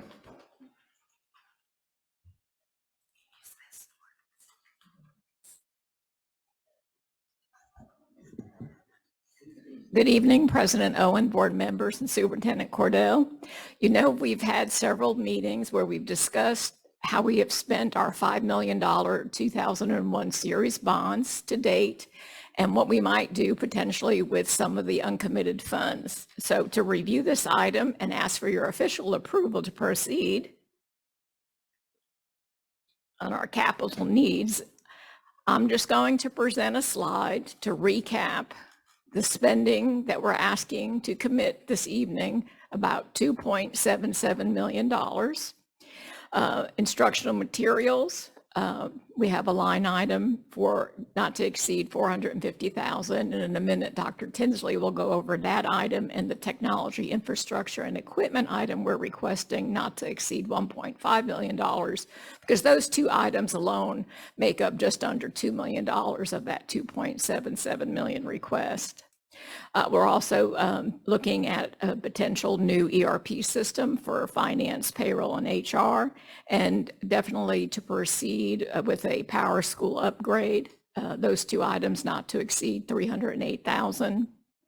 Cafeteria tables at Sloan Creek not to exceed $80,000. Football helmets over several years because of the lifespan not to exceed $125,000.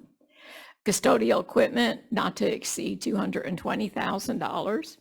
Maintenance equipment, which is lawnmowers, not to exceed $40,000. And of course, we've already committed to the formal needs assessment and hired the PBK architects for $47,000, and that can come out of bond funds. So again, this action this evening would commit the remaining $2.77 million of the $5 million. We'll also still have a $9.5 million bond sale sometime in the future after the conclusion of the formal needs assessment. Dr. Tinsley? Just want to recap on the technology side of it, of what we are asking for. The enhancements with the audio-visual enhancements, we're asking for approximately $500,000 on that, and some of that breakdown does go, it's some of our common areas, such as our auditorium, our cafeterias, student devices, where we would have devices fully equipped for our students at our all the way up from kindergarten through 12th grade. Our staff devices, I'll go into a little bit more detail there about the numbers we're looking at with that, and then just the infrastructure refresh that includes our security servers and our access points. So when we talk about staff devices, we've identified that we have about 412 staff members that would require a laptop based on their executive feedback and their function of their job. So we do believe that this would be a recruitment strategy as well too, to create some efficiencies for our teachers. So the plan is to purchase 450 laptops so that we will have some available through repair and replacement needs over the next 4 years. And then that just gives you the specifications of what we're looking at. And then for our students, we're looking at purchasing 850 devices over a period of 2 years. And the device specifications, we're looking at Chromebooks, and that would begin from grades 5 and up, and then repurposing some devices that we currently have, moving them down to the elementary schools. Instructional materials, just to recap on this, we identified a little over 432,000 of some needs when we look at our teachers needing some primary resources. We had some areas that we did not have that available for our teachers. Again, that when I talked about teacher retention and recruitment, this was one of the top 5 areas that teachers need high quality instructional materials for our students. So language arts, we're looking at around 18,000. That's to cover some of our needs on our phonics programming with K2, and then English 4, that is a course that does not currently have a primary resource. We'd be purchasing for that. And that purchase would be over a 3-year period. K-5 math, we have a need, and we're going to be adopting a new primary resource that right now is free from the state, but this is a resource that our teachers have currently been using for identifying. It's an assessment tool and also provides interventions for our students. So it was something the state was providing free of charge. Now they're charging for it, but we really do not want to take that away from teachers. A need for K-12 science equipment, some CTE courses, an assessment resource that is a significant part of this request, but it's to create some efficiencies and close some gaps that we have as far as progress monitoring of student needs. Advanced placement courses, elective courses, and then I mentioned about the resource manager, which is an inventory system that we plan to use for our instructional resources and our technology devices.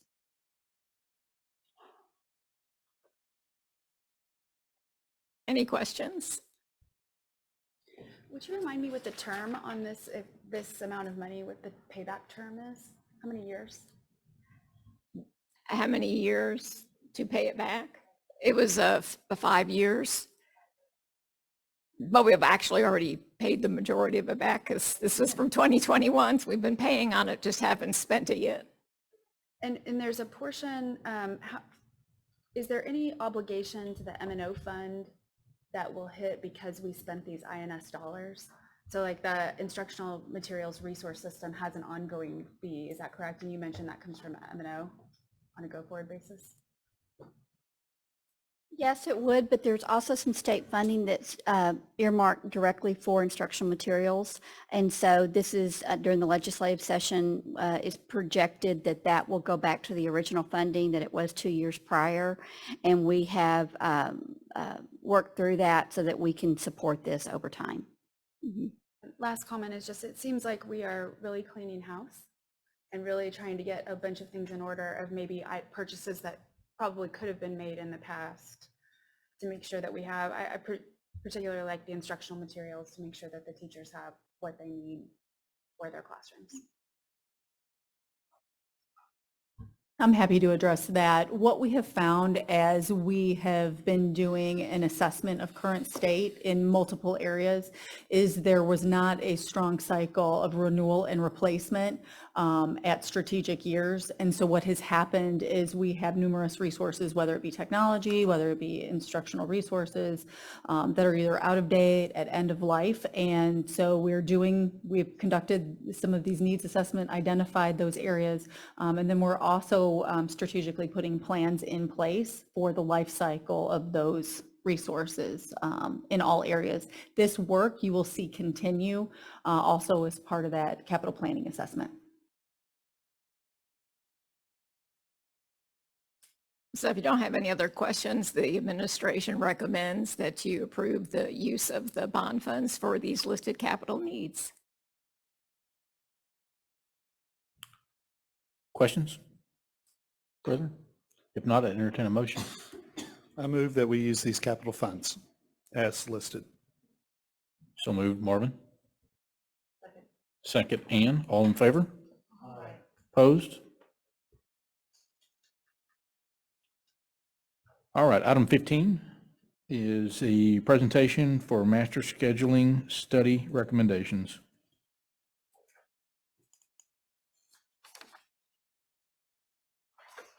Thank you. I've been coming to you for the past several meetings to give you updates on the work of our staff stakeholder master scheduling committee. And just always want to start with our why. Why we were charged to look at this is to respond to some of our challenges with funding, with teacher staff retention, recruitment, and support, and maintaining that legacy of excellence here in Lovejoy. So we did look at 5 different models: the 7-period day, 8-period day, block schedule, 4-day student instructional week, and then additional staff planning days. And the study included opportunities for input and review beyond the staff stakeholder master scheduling committee, understanding that the committee took all of this into consideration.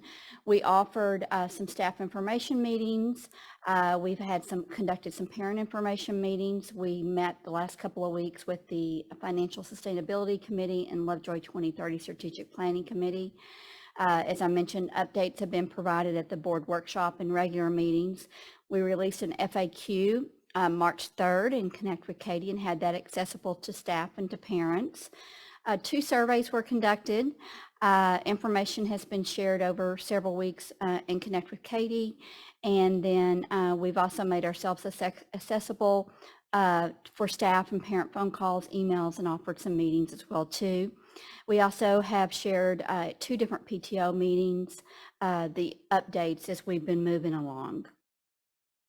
So the question on the challenge of retaining the legacy of excellence for LISD students, we strongly believe that what's going to make the greatest impact is the classroom teacher who is in that classroom. And that's what some of the studies were strongly linked to, that when you look at the 5 different models, many times you may find pros and cons, but some of those studies more than likely did not correlate the effectiveness and measure the effectiveness of the classroom teacher to go with that. When we look at how to respond to revenue challenges, 3 of the 5 models did not indicate substantial savings for the district. The 8-period day, the 4-day student instructional week, and the additional staff planning days. One of the models, the block schedule, would incur significant costs to the district, and then one of the models would most likely decrease costs for the district. So with considering if we could, because 8-period day did not incur or savings, we are recommending that the 8-period day be that we maintain. Unless we had to look for additional savings, it would be, we would make the recommendation for 7-period day, but we strongly feel that the 8-period day would help us sustain that legacy of excellence here in Lovejoy. And that would apply to Willow Springs and to the high school. So how do we retain staff teacher retention? We looked at these 5 areas here: our organizational culture, where teachers feel valued and supported in the environment that they work in; investing in teachers through training, professional development; looking at overall compensation supports with somewhat competitive salaries, healthcare insurance, and then monetary incentives for some of those hard to fill positions. As we were just talking about, ensuring that our staff have high quality instructional materials that they can access, and then looking at teacher time for planning and preparation. So that's where the master schedule falls in. And I'm going to let Anna speak to you about some recent information that she is engaged in regarding teacher recruitment and retention. Yes, this is what we are, this is what we're competing with. So I just, this past week, as we were out recruiting, I, have been at OSU and OU, and we've been doing job fairs. So I just wanted to kind of see what, what the pulse is. And I was actually on my way up to Sherman over weekend before last, and I noticed that they were, advertising a car wash manager. And the car wash manager at Buc-ee's gets $125,000 a year. Now, teachers, don't get ideas. I see some jaw dropping there. So please stay. But just, we're competing with that. We're competing with, in and out, for auxiliary personnel. They're paying $17, and we're asking for a minimum of $15 an hour. Also, my friend over in Mesquite, their VATRE did pass. And, what their starting salary is, they were able to raise to $61,000, and they're doing a 6% minimum raise and some of those types of things. So I just want you to be aware that, what we are competing with. I know Anna also, they've raised their salary and are promoting the 4-day week. McKinney has 51 teaching positions open at those schools that were listed. So I just wanted you to be aware of kind of what we're trying to do to help our teachers and support them there. Once again, what we're recommending is 3% salary increase for all staff, minimum hourly rate to $15. As I said before, we have 35 individuals making below 15, and those start at $10.79, I believe. Provide additional district benefit contribution of $50 for insurance, so that we would contribute. And then, of course, once again, we looked at supplemental benefits to get the most value for our money for our teachers too there. We continue to promote all these types of things when we're out on the road, and also with our teachers to retain them. One of the things that I think that is somewhat overlooked, but I was asked a lot about, was school safety and personal safety devices.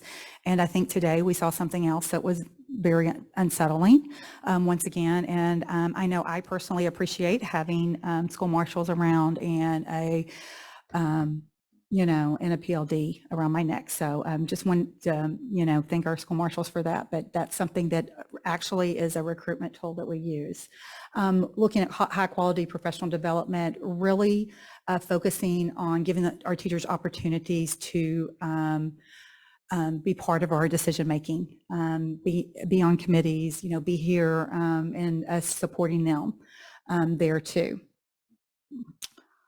Okay, Dr. Tinsley. Okay, so looking at additional staff planning days or extended teacher planning days, what would that mean? It would be to allow teachers some flexibility in planning and preparation on their contract days. Teachers are on a 187-day contract. We believe this would support better work-life balance for our teachers. So how would we go about doing that? It would require a revision to the approved 23-24 calendar. It would not impact any of the current start or the end date of this school year or next school year, and not impact holidays. It would change 7 of the student instructional days to extended teacher planning days. Would require an extension of the school day, which we believe this would be a fair, and hearing from our teachers and our principals believe this, the time increase, our students could benefit from that. Looking at days that we have high absenteeism, of how to maybe put these days on those days, and reducing some of our early release days. Impact, we believe it will impact that challenge of teacher staff recruitment and retention, and would give us a little bit of an edge with neighboring districts that are currently offering higher salaries. The exchange of time might be a recruitment tool, we believe. So we had an opportunity for some recent feedback just on the additional staff planning days. There was a survey that was we completed the last week. And this is just some overall results that this tells you the number of completers from each campus. And for the parent survey results, with the question of agreeing with adding the extended teacher planning days to the school calendar, we had 82, almost 83% of our teachers, our parents that agreed, and 17% said no.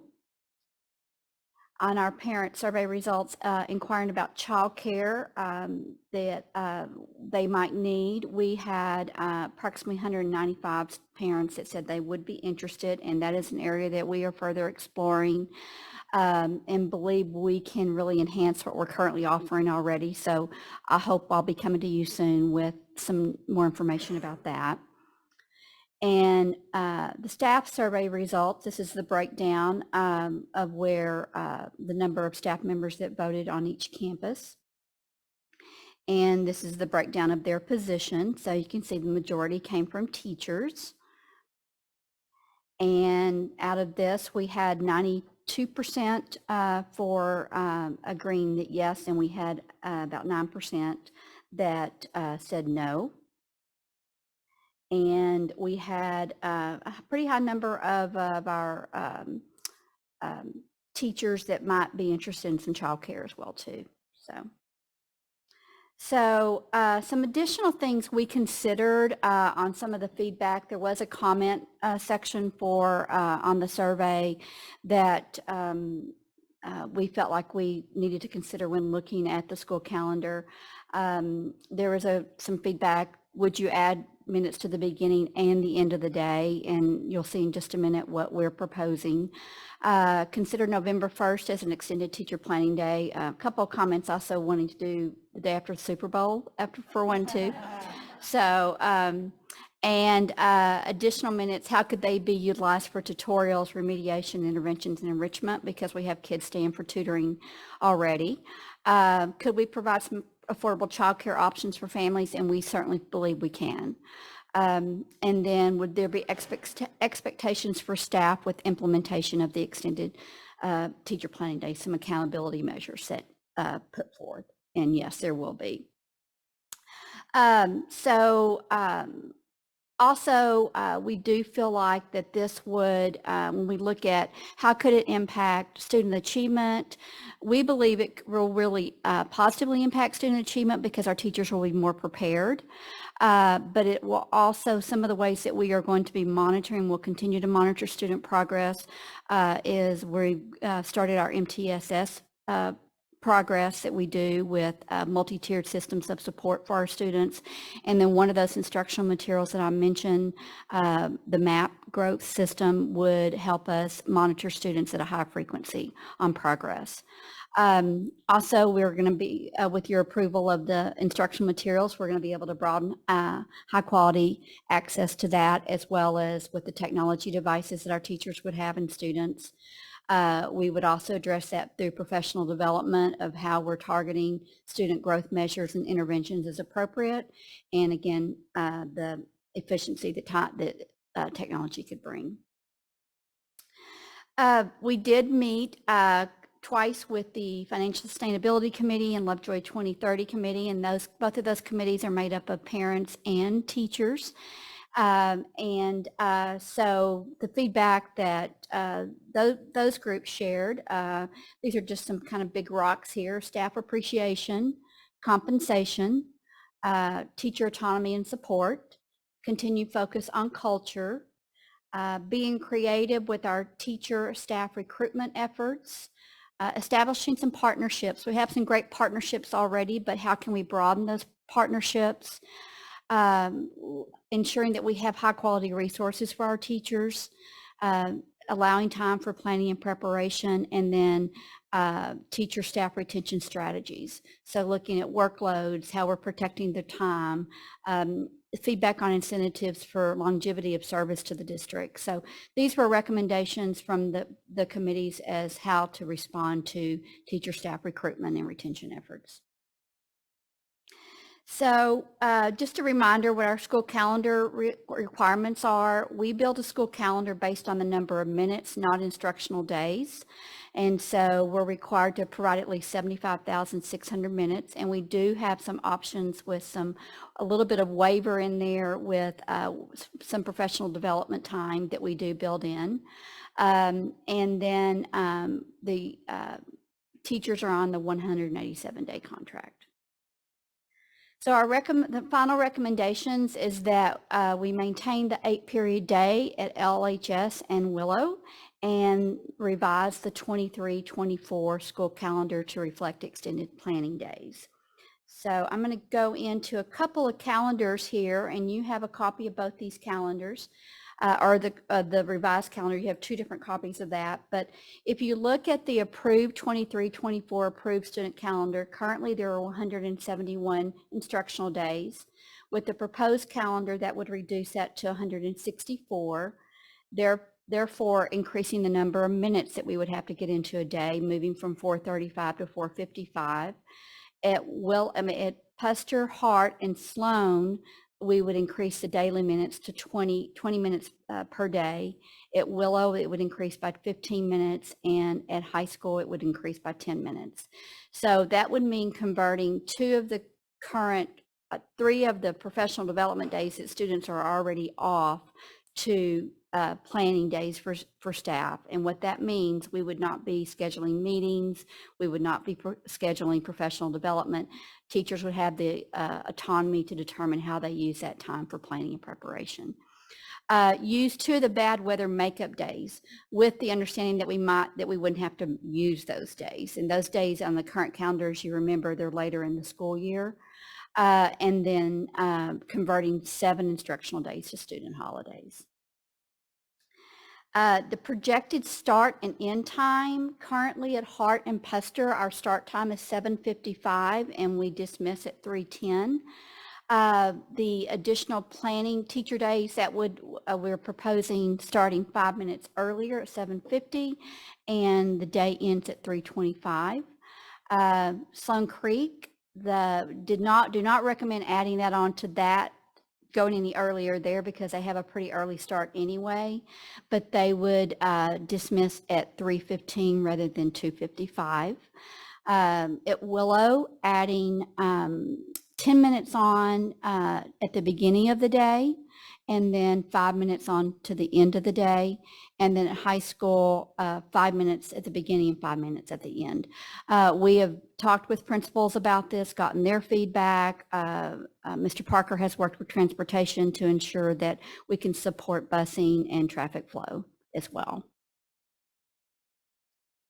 So the 2 calendars that you have there, you have a,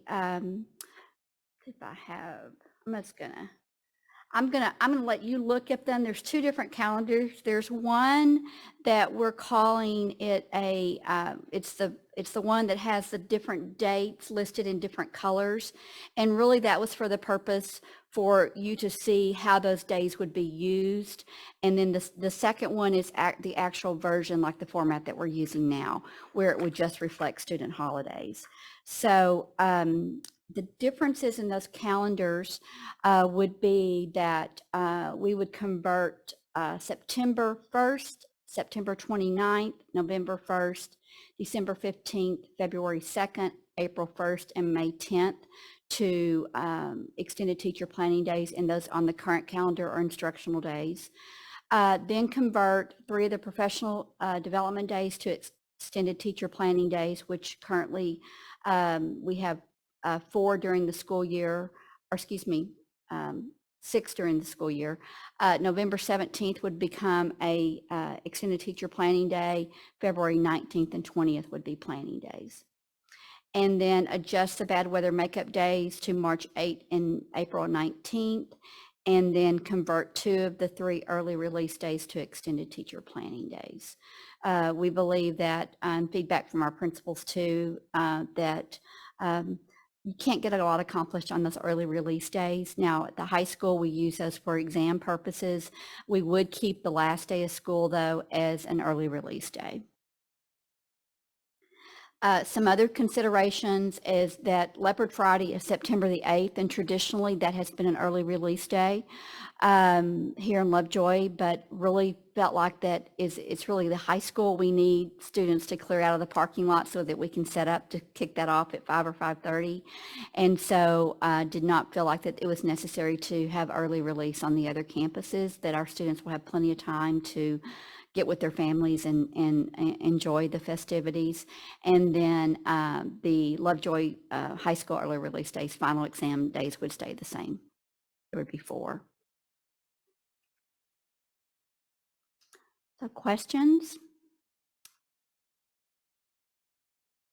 So if the bad weather makeup days have to be used, the teachers would lose those 2 potentially Correct. extended planning days, because those would become instructional days? Correct. Mm-hmm. And then the 3 professional development days,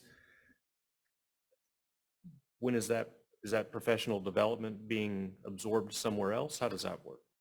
We believe, actually this year, the February days, we actually allowed that for teacher planning days because we were just hearing feedback from teachers, they needed that time. So we made some adjustments this school year.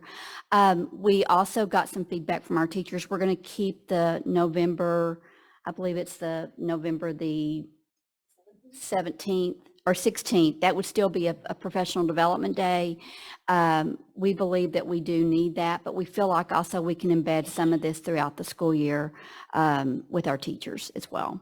So, and then of course we'll keep the January dates as professional development days as well.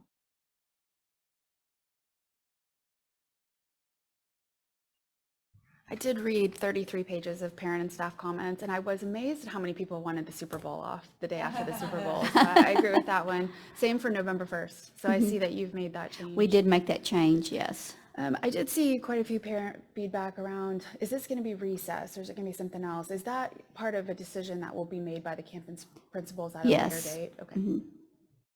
Okay. Leopard Friday, bad weather day. It's my question.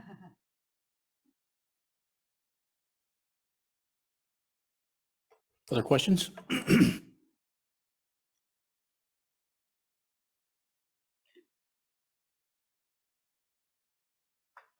All right. I don't know that I have questions. I did have a comment. Oh, Barrett. I just want, I read, thank you to the administration for making the comments available to us. I read all of them from the parents and the teachers this weekend as well.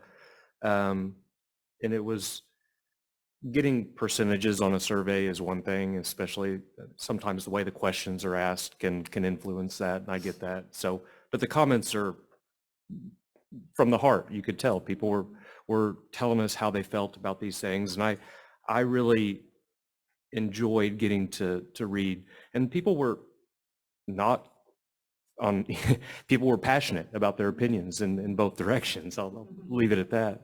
And I get it. We are faced with these hard decisions like we have been earlier tonight, and I have to admit I was skeptical when we first started talking about some of these changes about, okay, do we really need to do this? And is this something that is going to be in the best interest of the kids in the classroom? And I have to say, my skepticism, I've asked hard questions of the administration. I've had conversations with parents. I've had conversations with principals. And I feel like we have had a lot of time and opportunity for people to share their feedback. I appreciate that the district is going to be looking at ways to monitor and have accountability, making sure that if we are giving this time to teachers, that they're using it and using it to benefit the kids in the classroom. I feel like putting systems in place to monitor student outcomes is going to be critical. I'm plan to be watching for those reports as they come back to us about how this impacts student outcomes, not just in the classroom, but all the activities that they're doing. So I think this has been a thorough process. I don't know that it's perfect. I don't know that it ever can be, but I do recognize after all the conversations we've had with, especially the conversations with the principals and what they're seeing with, I know over the last couple of years, we've needed some attrition to become efficient, but I know we've lost some really good teachers in that process as well. And I don't want to lose any more. So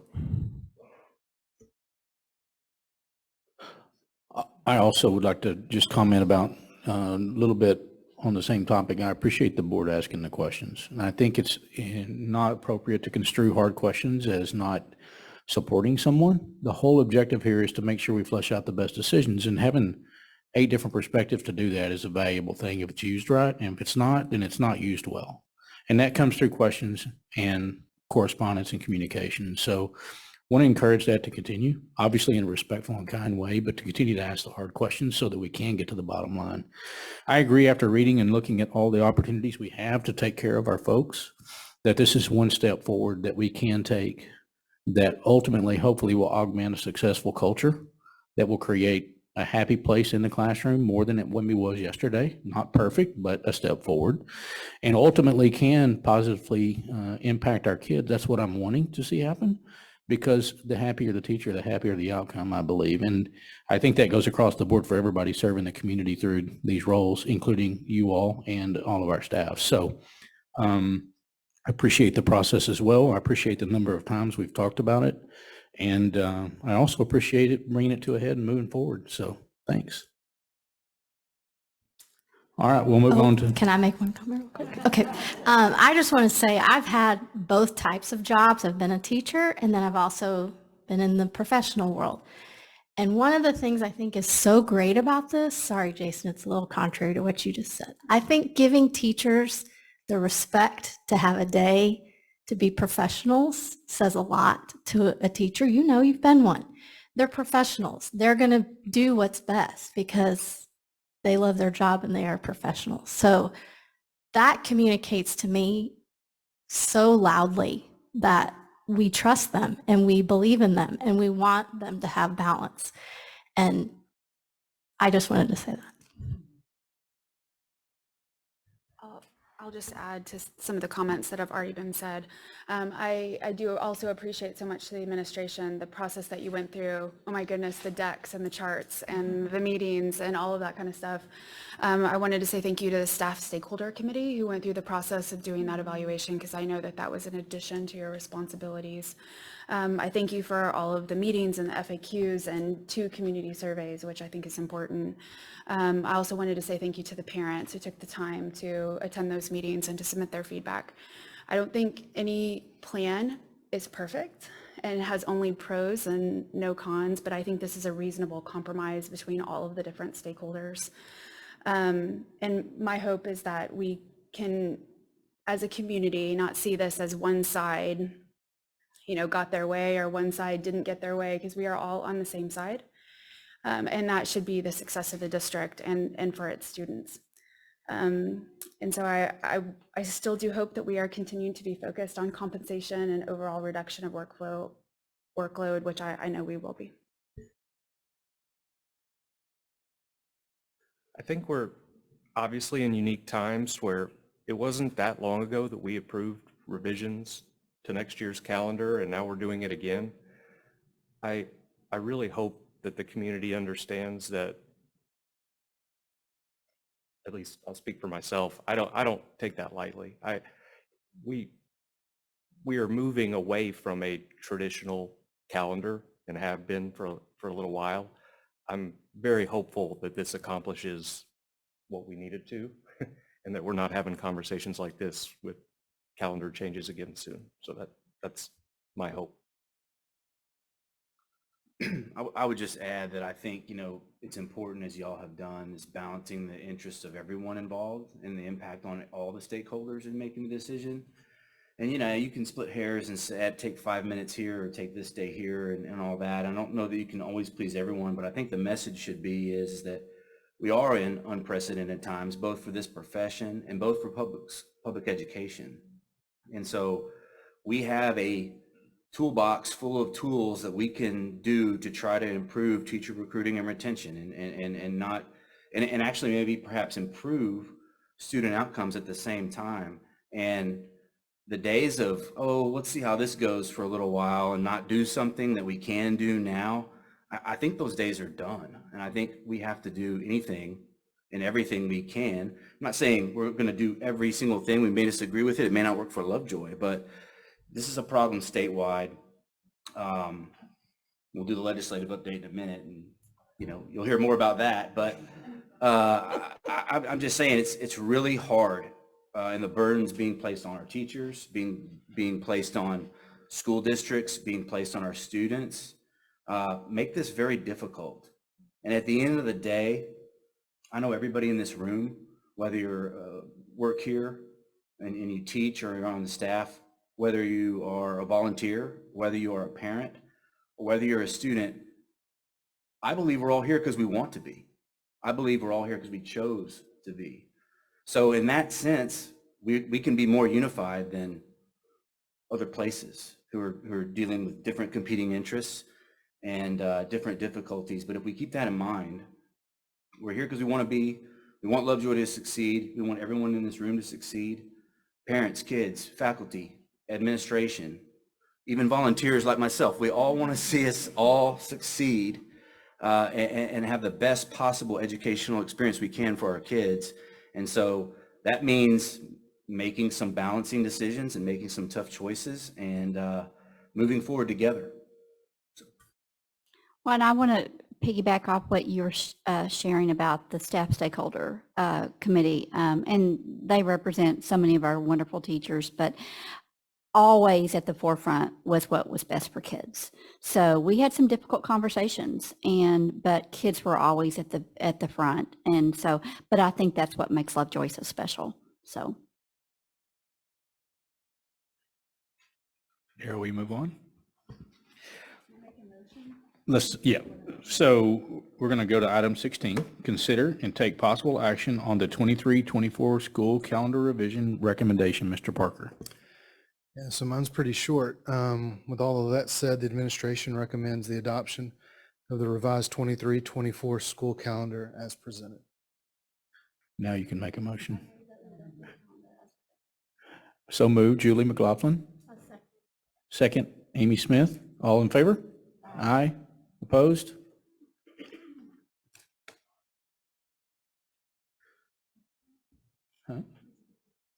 Yeah, we're going to take a short break.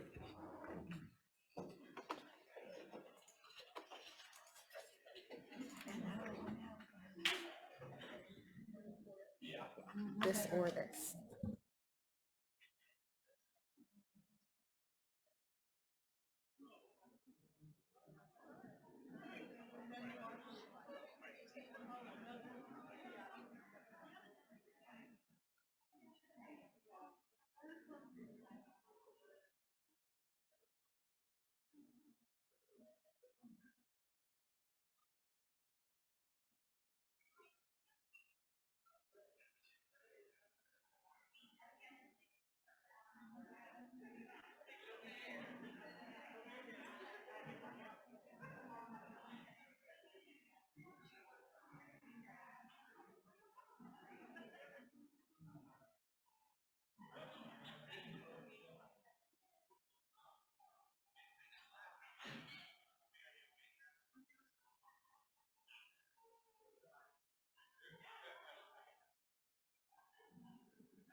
Mr. Parker? Amy, Kevin?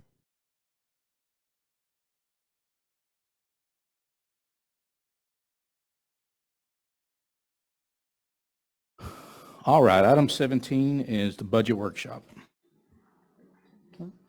Think I got the light on? Okay. Good evening, President Owens, board members, and Mrs. Cordell. Tonight, as part of the budget workshop number 5, we will share an update on our current school year projections, as well as updates to our budget estimates and considerations for the 23-24 and the following 2 school years. And then following the presentation, answer any questions that you may have. So for the current year, we're not seeing much of a change from what we shared last month in the February board meeting. We're still anticipating just below a $3 million surplus or net contribution to our fund balance. The big change that we're seeing month over month is tied to addressing some of the issues that we're seeing with our white fleet. So we'll be looking to purchase a Suburban and replacing one of our maintenance vans. And then we continue to see our interest income being higher than what we anticipated on a month-to-month basis. So we saw a slight increase in the February interest earnings.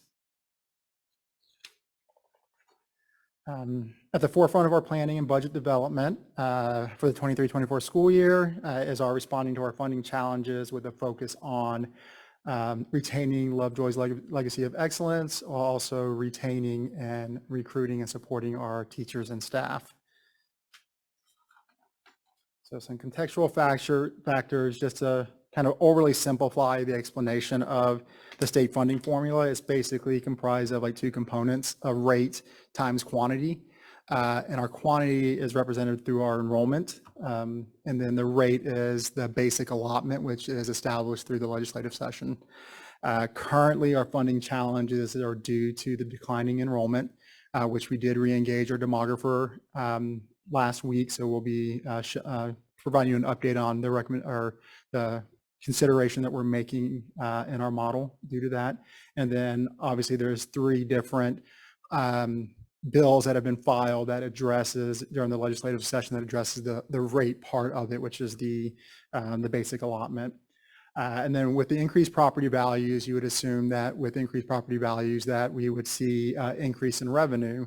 Unfortunately, the tax collection revenue is basically a source of funds to fund that rate times quantity. So it's just one component that funds that, and the other component is the state foundation school program. So as we receive increased tax collections, if we exceed that rate times quantity, anything in excess of that just goes back to the state as recapture. So as we continue to develop our budget, we continue to focus on the board priorities of our fund balance, employee compensation, attendance, and enrollment. So when we look at our maintenance and operations budget assumptions, nothing much has changed here. We're still having the 7% annual property growth, 3% payroll salary increase in 23-24, and so forth, 5% inflationary increase on supplies and materials.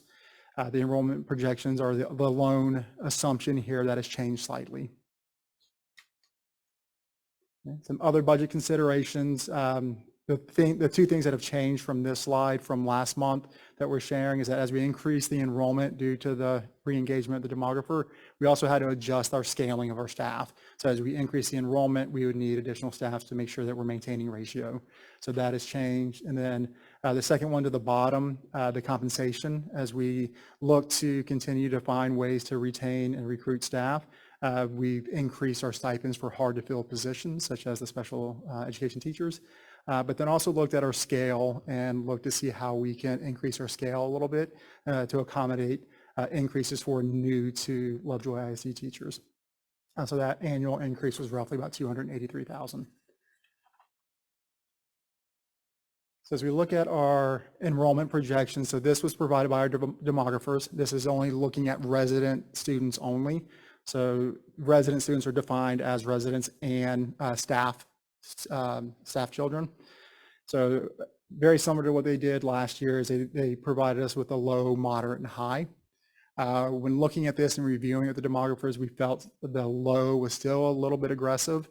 But at the same time, we did feel that ours was overly or slightly conservative. So based off of our current enrollment and where we are right now, the current new constructions that were provided to us, and also the new homes that were for sale, and then our historic yield rates on those, we decided that we would model in somewhere in between our conservative number and their low number.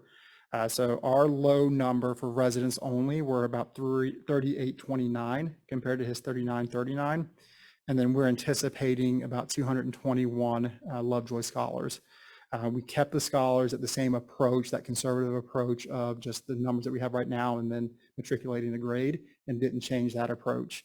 With the new resident count, we're showing the 3884, which is halfway between the 3829 and the 3939. And then maintaining again the 221 scholars totaling 4105, which is about a 55 additional student increase from the previous projection.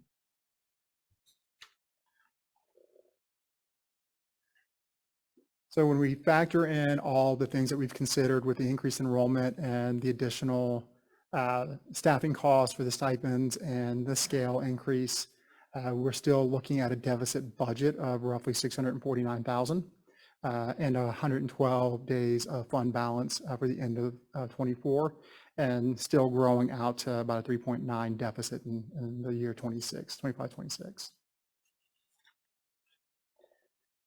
So as we look at additional considerations for the budget that's not modeled in, we've looked at extracurricular fees, and then also looking at an increase to our transportation fees. So what we've done here is we're showing for the next 3 years, if we incorporate $100, $250, and $500 fee per event. So per student that's attending, that participates in athletics and that participates in an extracurricular fine art. And then when we look at the transportation fee, we're looking at this as just a flat fee, regardless of if you do AM only or PM only. Our current fee for both right now is $350, and this here models that we would have a flat fee of $350 plus an additional $50, $100, and $150.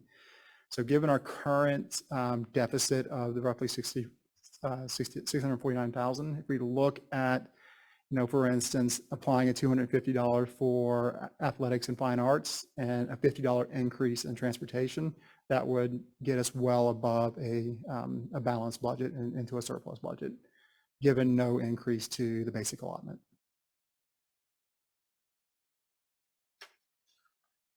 So at the last minute, right before the deadline was for filing bills, House Bill 11 was incorporated, which established a new low as far as the basic allotment increase. So it recommends a $50 increase to the basic allotment.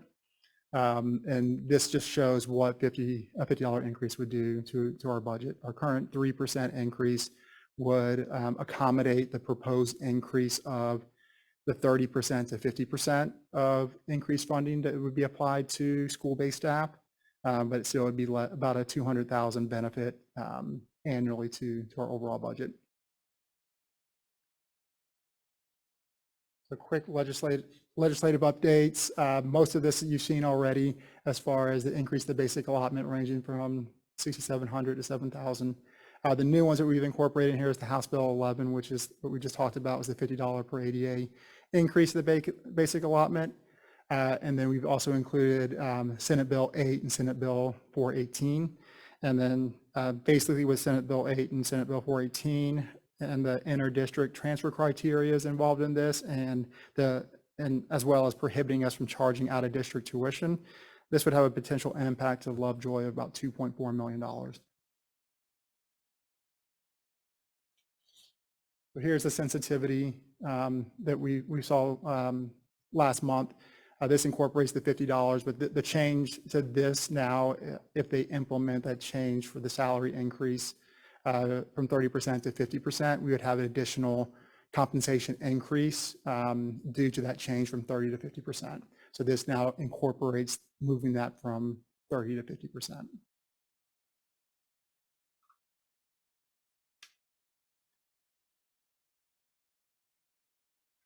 as far as planning for next steps, we have two more regular board meetings in April, one in April, one in May for the budget workshops 6 and 7. We'll continue to monitor legislative updates and provide anything that we feel is pertinent to include in the model. We also welcome any feedback that the board would like to provide that you would like for us to consider and incorporate into our model for the next two workshops. So at this time, I'm happy to answer any questions. More of a statement, but if 2 of these bills passes, or possibly 4 of these, I mean, that I'm not sure even going to be significant changes that have to be made. Significant. Correct. Between 418, 8, and the other 2, I believe. So appreciate the detail of the impact there on those. You're welcome. I appreciate the detail as well. I was just curious, what's our largest thing that we need to do between now and budget approval? I know we need to watch for the legislative session. It sounds like fees are there. Is there another kind of thing, demography, sounds like we're still working on. Is there anything else that we should be anticipating going forward? The compensation, we're going to approve the compensation. We're working, we're somewhat waiting on the calendar approval and stuff because we'll need to look at that, but that would be something else, our compensation plan. So that would be the next step for me to work on. Those would be the main ticket items. When you were making your adjustments on the enrollment numbers, did you only adjust next year's or the out years also to go in between the demographers and what you had as well? The latter. We adjusted for the out years as well. I'm only one of 7, but my feedback would be that I would be interested in understanding the steps what take to close the deficit budget for 2024 and what those decisions would need to be made to get to a flat.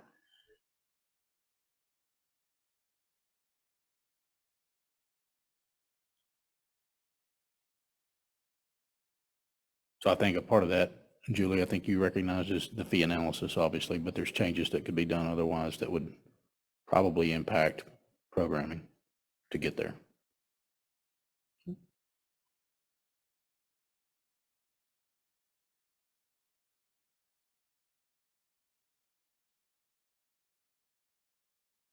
Other questions for Thomas?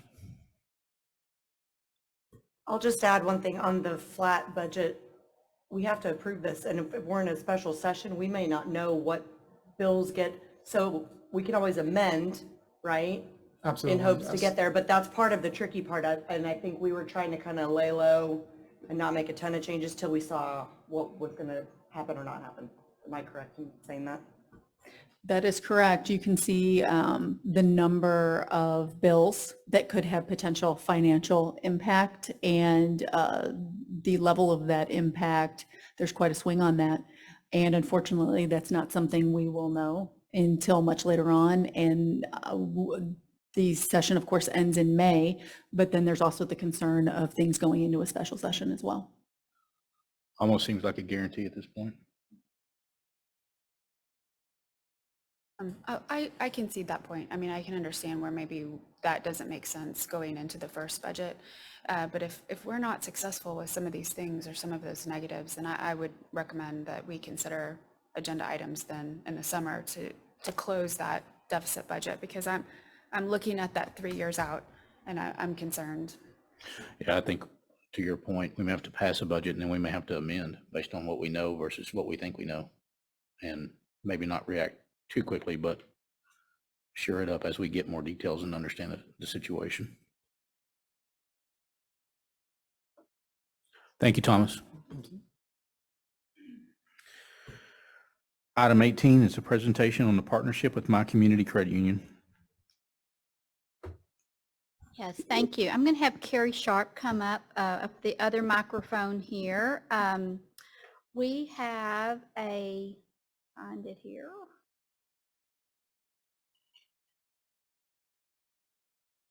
Which one is it, Roderica? Is it the Twitch one? Is it on there? It's not on here.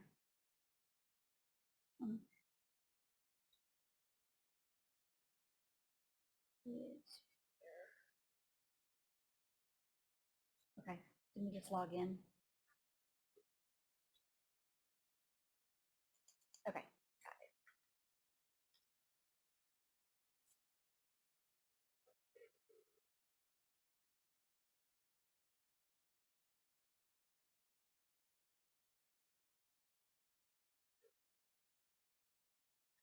Okay, while I'm locating this, I'm going to introduce Carrie Sharp. She's our K-12 Social Studies Coordinator and also supports student programming.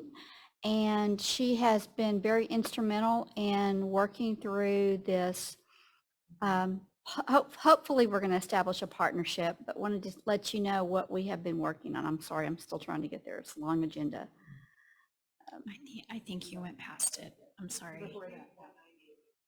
Okay, here we are. Got it. Okay. Awesome. So we have been working with my community credit union since middle of the fall, maybe as early as October, looking at creating a partnership for our students here, not just at the high school, but also K-12 of some opportunities. And just to kind of bring forward from our Lovejoy 2030 of some of our teaching and learning goals is that we will be looking for opportunities to enhance that learning experiences for our students, prepare them as future ready, and then maintain that level of excellence. So what we have done is that we've looked at one of our CTE courses on our financial literacy and accounting, as well as our social studies. And we were approached by my community credit union to, they were proposing building a financial center here at our Lovejoy High School. And so what that would mean is that we would locate a centralized space there at the high school. One of the area that we are looking at right now is if you're upstairs at the library, there's a space right across that has it's a smaller room, but it has a big storage area that we feel like we convert it to an actual financial center. And it would be a level 4 course for our students with a practicum experience. We would not start it until the 24-25 school year to give us a year for planning, design, and some incentives for building some incentives for our students beyond the high school to be involved in this. It would be also developing some high quality instructional materials to support financial literacy in our programs K-12. And then some partnerships where we could enhance the college career, our CCMR work with our students. So we're just really in kind of the beginning stages. Carrie, you want to highlight any of that I've just kind of lifted up with that? So what I love about this possible partnership with my community credit union is we're going to be a flagship for them. This is their first opportunity to have this type of branch in a school. And so not only will it impact financial literacy for our K-12 students overall, it's going to be essential. It's going to be an on-site opportunity for our kids to have practicum experience. And so with the build looking at the 24-25 school year, we will have this whole year to really market and attract our students to this practicum opportunity and really make sure that we are showing off, Lovejoy as a community. So, and my community credit union, if you didn't know, was just named the Allen Fairview Chamber Business of the Year. So this is a really amazing partnership that we have the potential to be in partner with. So. Okay, so as Carrie mentioned, they are very interested in establishing a corporate sponsorship to enhance support for our students as well as our teachers. Carrie's been working with the representative on having a contest where our students would actually be able to compete to design a debit card that would be unique to Lovejoy. Offering some reality fairs for our students, scholarship opportunities, teacher recognition programming, and again, the financial education literacy for our students. So what we're currently doing, we're in some negotiation with proposals for our MOU, and we hope to be bringing an MOU to you soon as we finalize that for your approval. This just gives you some insight of what it could look like here, the storefront or the financial center, where our students would actually be working there, and offer some vocational steps for our children as well too. So we're excited about it. So any questions? Yeah, super excited about it. I think it's a great move for us. I'm curious, what are they looking to accomplish on their side to make this a beneficial relationship for them? I think absolutely, you know, as far as some marketing for them as well, but also a partnership as far as enhancing this for our students. Allen High School actually has a center at their high school right now with another credit union, and have feedback that we've gotten, and Carrie has gone over and visited that site, and it's been highly beneficial for students. But there are some things that we are trying to build into the MOU that could be some financial benefits for us as a district as well too, to support the program. For them, though, they're doing it for growth of reputation and opportunity to invest in the community, and hopefully Absolutely. rapport with our And have- resident base and potentially other schools. Is that Yes. is that what they're looking to get on their side of the equation? I believe that's what I gathered from it, and but Carrie and Katie, you could comment any further on that, but. That is accurate.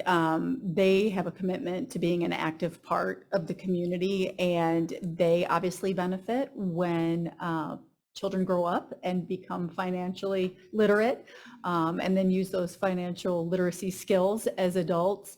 And so certainly that partnership increases visibility for them as well within our community at all levels. And then I think this had to be the right partnership with the right organization, and we spent a lot of time with them determining where their heart was, where their intent was, and truly they want an opportunity to give back on a deeper and more meaningful level.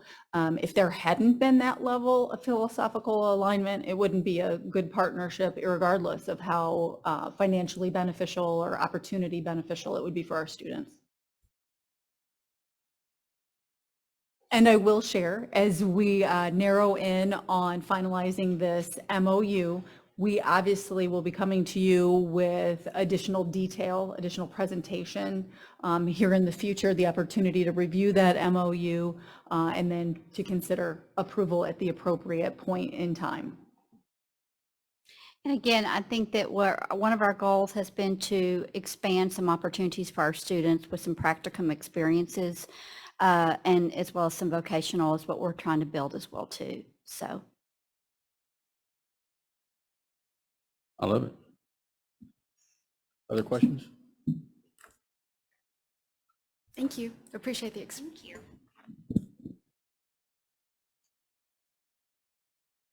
All right, item 19 is our board legislative subcommittee update.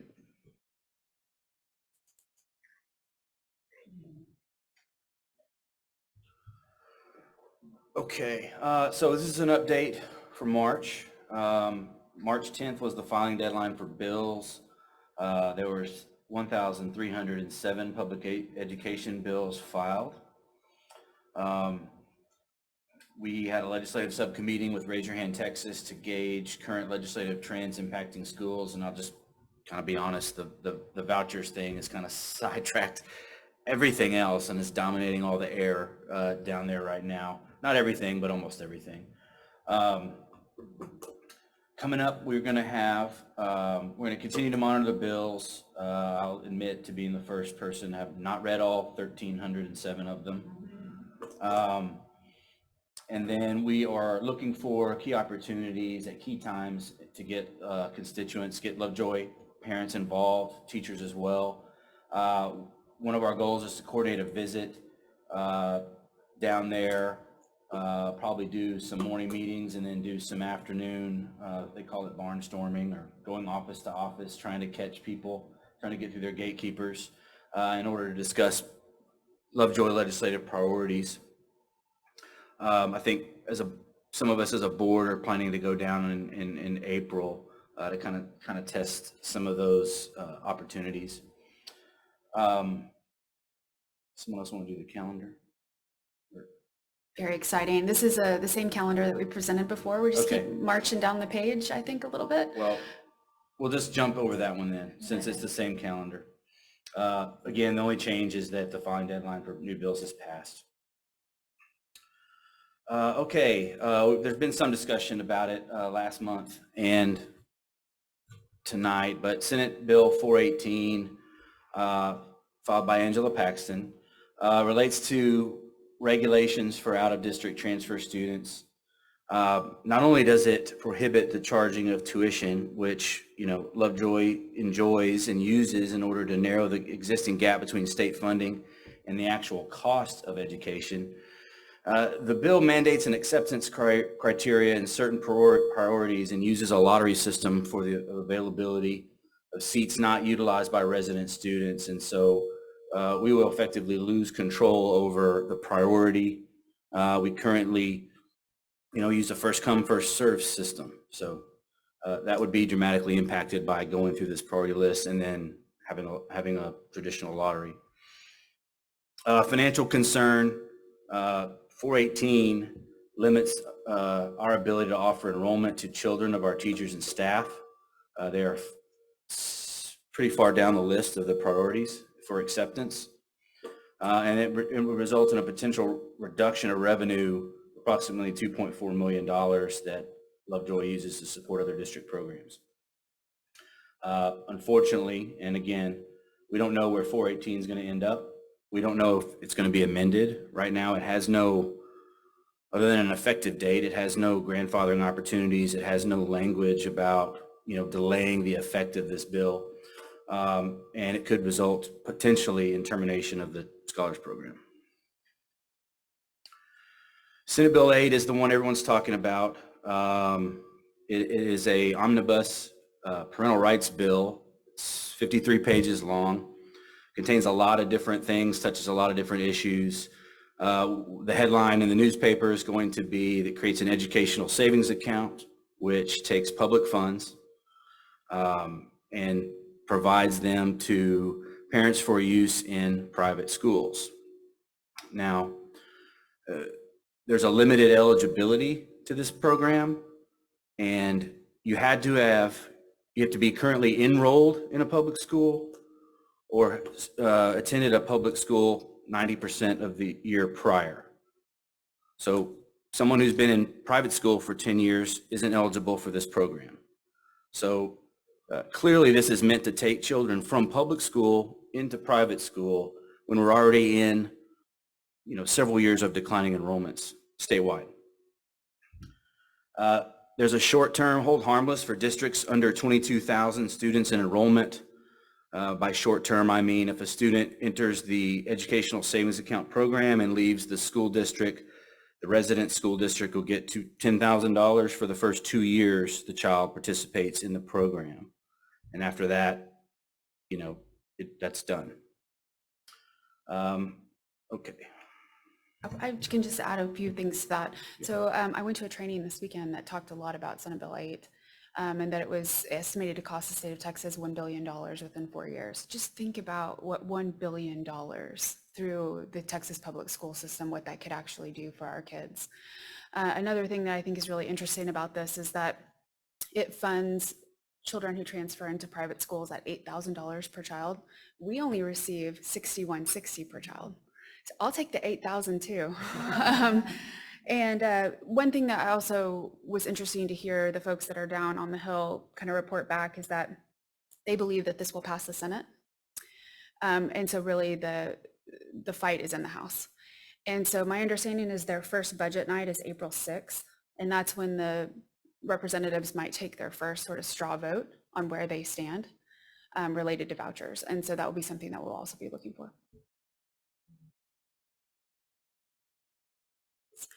So our next few slides, I'm not going to read the entire slide to us, but since we have passed that bill filing deadline, we wanted to come back and discuss how did the cards all shake out with regard to which bills were filed and how that lines up with our legislative priorities. I'll just echo what Jeff said. We did not read 1,300 bills. And so we did rely on some summaries that some other organizations are putting out. And this would be by no means an exhaustive list. So first, of course, we want to increase the basic allotment. I did list all of the bills here just to kind of show you the emphasis on the number of bills. It does show a level of prioritization by our congressmen and women to increase the basic allotment. We do have the first one listed there does have a companion bill in both the Senate and the House, and that goes to 7,075. And so just to give you a little financial metric, we're currently at 6160. If you apply the inflationary metric, it adds almost $1,000 of purchasing power that you would need to get the same purchasing power. Excuse me. So that 7,075 just keeps pace with inflation. It doesn't actually increase funding to public schools. And then just as my soapbox, it's a reminder that Texas does fund its public schools at number 42 out of 50 states. And so we'll certainly be hoping for the increase in the basic allotment. And if you would like to call and write your senator or congressman, now would be the time. There are some bills that are in the House related to funding on enrollment versus attendance. It seems to be mixed commentary on if we think those are going to go forward. Moving to priority 2. I would just add that Texas is one of only 9 states that funds public schools based on attendance versus enrollment. And the bills that have been filed to address attendance versus enrollment tend to address special populations only, not necessarily the full population of public school children. So number 2, there wasn't any bills directly on point addressing recapture in total, but there were certainly some bills that would increase the basic allotment. We would be able to keep more tax dollars local. And then, if there is a higher homeowners exemption amount, which will certainly help all of our taxpayers reduce their overall tax burden, it also helps with how much recapture that we have to send back. There are also some provisions in the general appropriations bill, which was both House Bill 1 and Senate Bill 1, that increase the yield on golden pennies, which we like. Convert additional pennies to golden pennies. I like this one. There's one right on point. They want to move our golden pennies from 8 to 10. That'll certainly help us keep more tax dollars local. Throughout the slides, it did sort of call out where there were no bills filed specifically to address a Lovejoy ISD legislative priority. I just think that's also meaningful for us to know kind of which of our priorities are probably not going to be moving forward. Next slide. Provide resources to recruit and retain teachers. So on this one, there's within the bills that increase basic allotment, some of them do include specifications on how we use the funds. And that would be a certain percentage used for teacher raises. We would do that anyway, but that's something that we would have to take into account. The big one here is House Bill 11, which is kind of the biggest investment into salary schedules. I think the challenge here is that it only applies to districts that use the minimum salary schedule, which is not us. That's going to be your heavy rural districts that have really small populations. There is some good stuff around retirees that proposes a 13th check and also COLA adjustments, which is really good. I'll go ahead and go to number 4. Increase funds for safety. And so HB 3 is the big one here. It increases the school safety allotment to $10 per student. To give you some background, we're at $9.72 today. So going up to $10 is kind of a small increase, but we also get $15,000 per campus, which is good. It requires armed security, which of course we have. And no direct bills on school bond language. This one. So questions for me?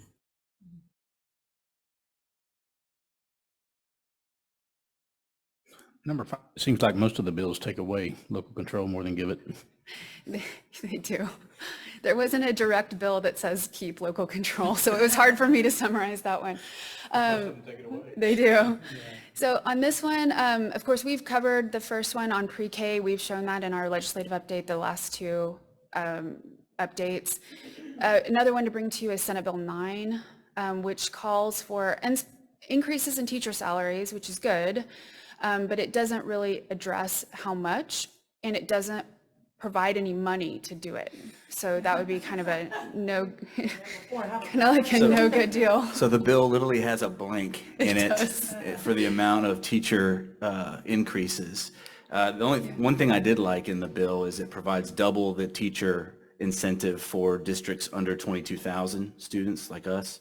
So if, for instance, if it results in a $2,000 teacher pay increase for a large district, smaller school districts would get 4. But I've read both the fiscal implications white paper that accompanies the bill. There's no amounts and there's no appropriation included in this bill. Would have to be, appropriated in a separate bill. There's another one I was looking at that is House Bill 2162. It didn't get on the slide, but it's authored by the same rep that brought us House Bill 4545. And so it also requires a certain level of accelerated instruction if the child does not meet certain milestones. Again, unfunded mandate. There's also another one I thought was interesting that was a bill that would prevent school districts from hosting a polling location, potentially reducing the amount of voter turnout we have going on. And just another plug, these are your representatives. I'm sure they would love to hear from you. And we have provided a great summary for certain bills that you might want to be for or against. And I know that I personally have only written to my representative once last year, and she wrote me back a letter disagreeing with me, so then I didn't do it again. But we have 12,000 registered voters in Lovejoy ISD. Imagine what we can do if we contact them and let them know how we feel about the impact to educational savings accounts on public education, but also specifically increasing the basic allotment and what that would do for the students of this district. So any updates on the traction Senate Bill 418 has gotten? No, I don't think so, because there's identical language in Senate Bill 8. And the difference is it did move teachers' children up from priority number 7 on the acceptance list to number 1.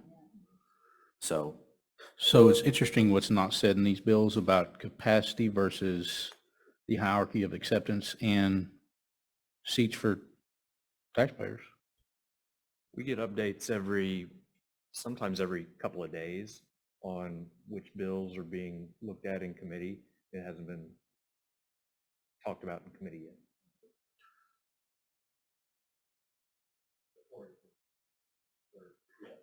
Yeah, 8 and 9 have been discussed in Senate Ed committee last week.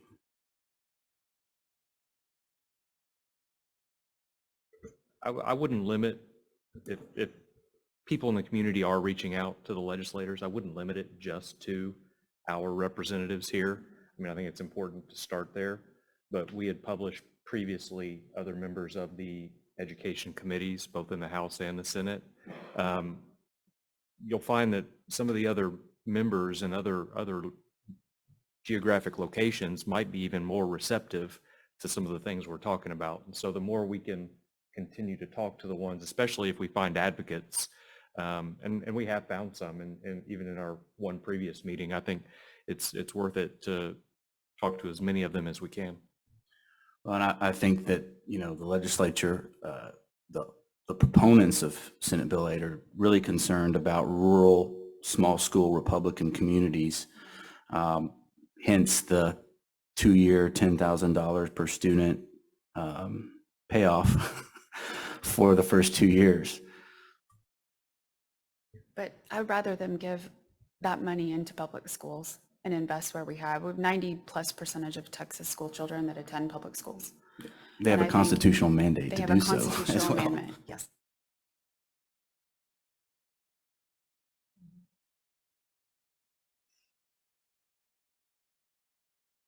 What other questions? One other thing, I know it was on one of the slides, but there is a website now also that has a lot of the update information and lists a lot of the people that we're talking about reaching out to. So there is a resource linked. Which page is it linked to, Katie, on the board, off the board page? So if you're looking for some of this information or steering other people that you have conversations with in the community, let them know there's a lot of this information available on the website.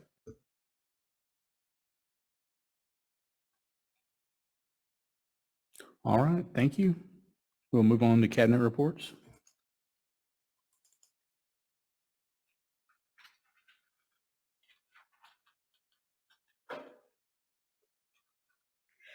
Just to finish up the evening, mine will be short and sweet. As we have updated you each time on our monthly financials, we are looking at the general fund expenditures, and historically to date, we were at 64%.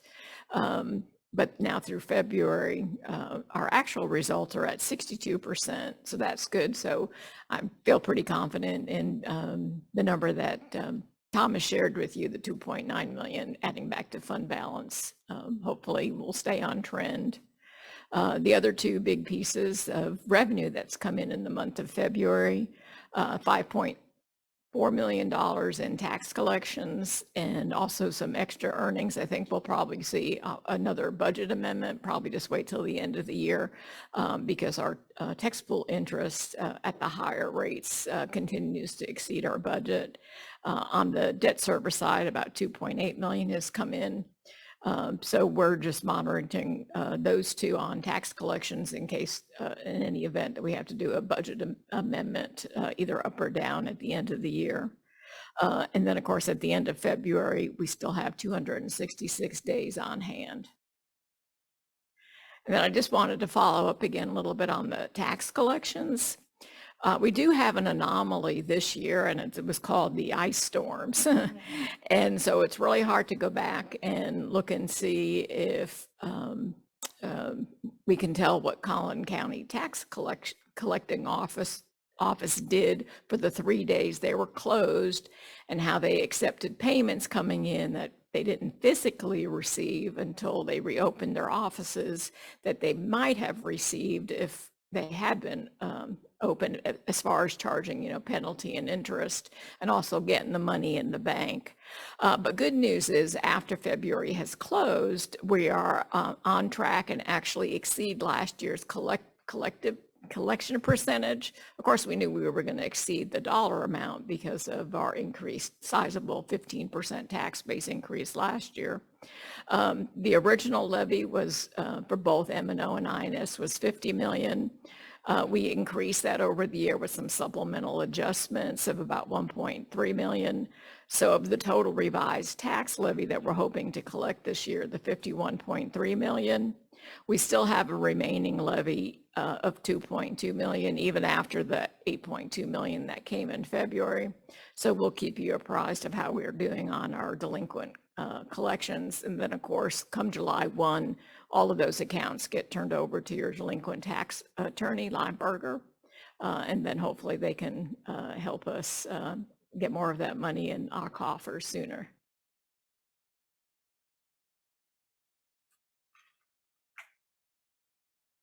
So I guess the obvious question I have is recapture will be going up by some amount based on the collections, obviously. Is that a fair statement? Only if it exceeds what we already have in our budgeted model. So we've already adjusted recapture based on the current budget for this year. And so we'll just have to kind of wait and see till the end of the year. And also, attendance, we're still projecting that 95.5. We're still modeling a little bit better than that. And so there's just a lot of things that can impact that when we do our final budget amendments and try to figure out what our final summary of finance will look like, which includes our recapture payment.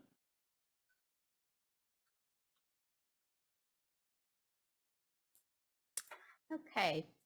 Mine, couple things I'm going to be reporting for special education and also for curriculum and instruction. We're about to launch and publicize our summer enrichment opportunities for our this summer, and there's some new improved systems we're putting in place that we're going to have it all housed in one location. So you would have your enrichment camps for the students pre-K through 8th grade. Also, our athletic camps and our fine arts camps will all be in one location, and the same payment method will be used through RevTrack. So, so the dates that we're going to be hosting our summer enrichment opportunities, these are, and we tried to coordinate this with where it would not interfere with summer curriculum writing, because what we found is that some of our teachers work the camps, and so that's revenue coming in for them, and then the same with curriculum writing. So we're trying to, we did have a week there that we are protecting that. So some new opportunities we're providing. We've had the National Parks camp that Ms. Chadwick has facilitated. I think she's the one who came and shared with the critters last time, or when we had Sloan come and had a fun time with that. We are also going to be launching a Lego STEM camp this summer. We have purchased the materials for that already, and we think that's going to be a high interest camp. Another one is we're going to be doing a drone camp for our younger students, and actually using the gym here in this facility for our students to actually learn how to build and drive drones. So some fun things coming ahead for that.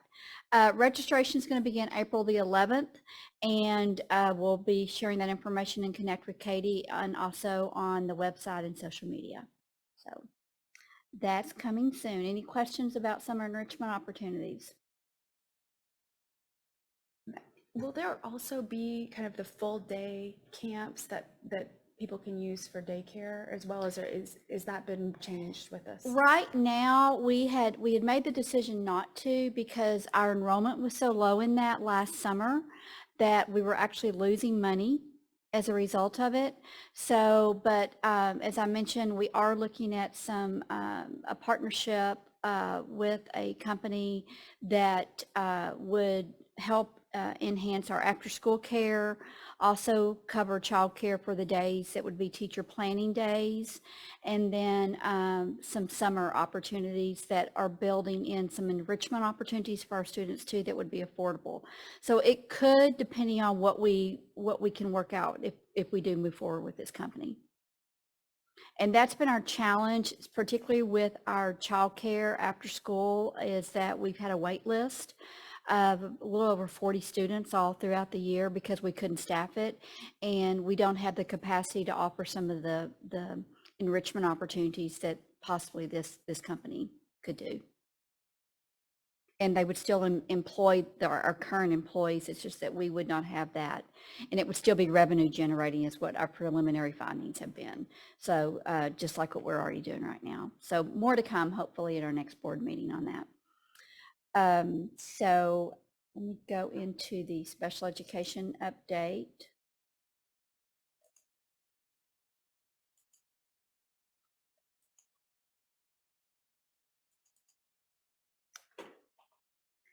So we just have quite a few celebrations this month.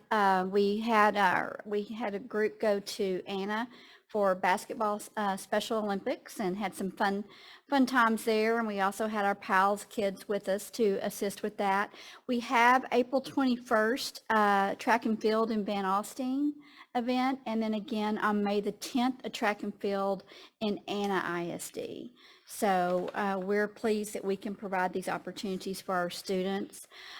Just an update, as you're aware, we were awarded an autism grant that actually included some supports for students, but also training for our teachers. And we've gotten some really good feedback with these areas, and it's addressed behavioral strategies, online. It's been designed through looking how we're setting up the classroom environment for our students so that they can be successful. And then these are just some statements from a couple of our teachers who participated in the training with the feedback that we received.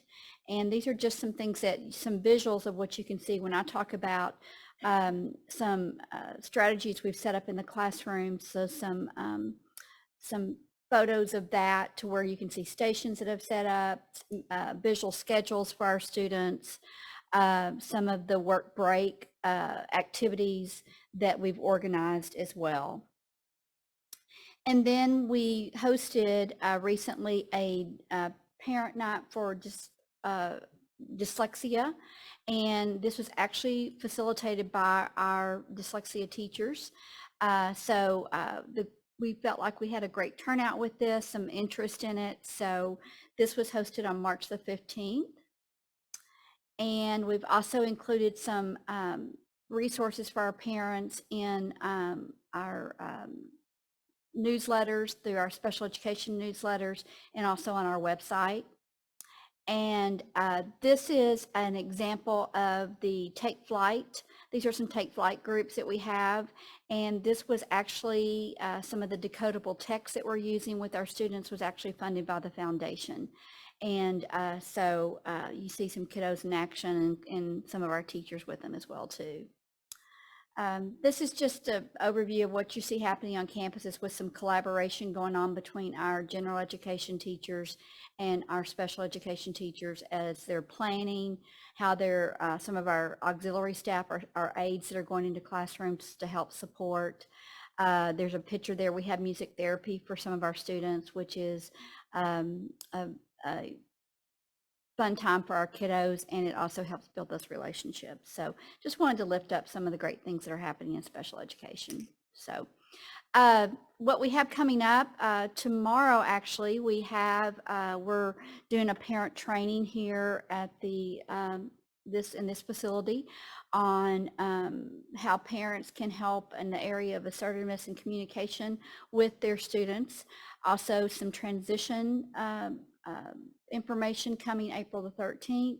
And then we've been doing some work with our parent advisory committee group. And we're also going to be coming forward with some recommendations. We're looking at the areas of how we're utilizing, as I mentioned, our assessment staff and support that they're providing on campuses.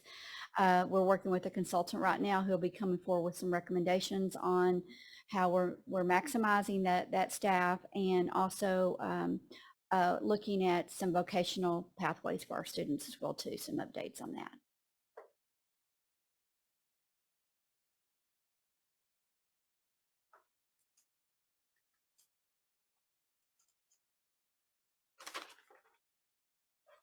Okay, I am short and sweet tonight. So really, we are recruiting. We had talked about branding. It's one of our goals in our strategic plan. So we've been doing that and reaching out to those in the area, and also different colleges, career fairs. Katie, actually, we did a little postcard. She wrote a note there that was really sincere. I have to tell you, the picture of her, that second picture of her, got a lot of attention when they asked her, like, who's that teacher? I'm like, that's our superintendent sitting there. It wasn't me. I'm holding a baby check. Yeah, maybe that's what it was. That's but it was the draw. Right. Anyway, but it was, but it worked. Whatever, I mean, the branding part worked. So I want to thank Kim Steiner. Her and I kind of worked on this together, but she's truly the creative one in the group. It is not me. But you'll see more of this. We've done some tabletop banners, some tall banners, and we're excited to get out there and promote Lovejoy and all the things, the wonderful things that we do here. So we also just wanted to remind you, we had to reschedule the sneak peek to April 25th. So Holly and Wendy back there gave me a new date. We are asking right now, it is kindergarten roundup. So please, please, please register your kindergartner and any other child so we can get them counted in our enrollment numbers, and we can hire teachers for them and make sure that we're appropriately staffed.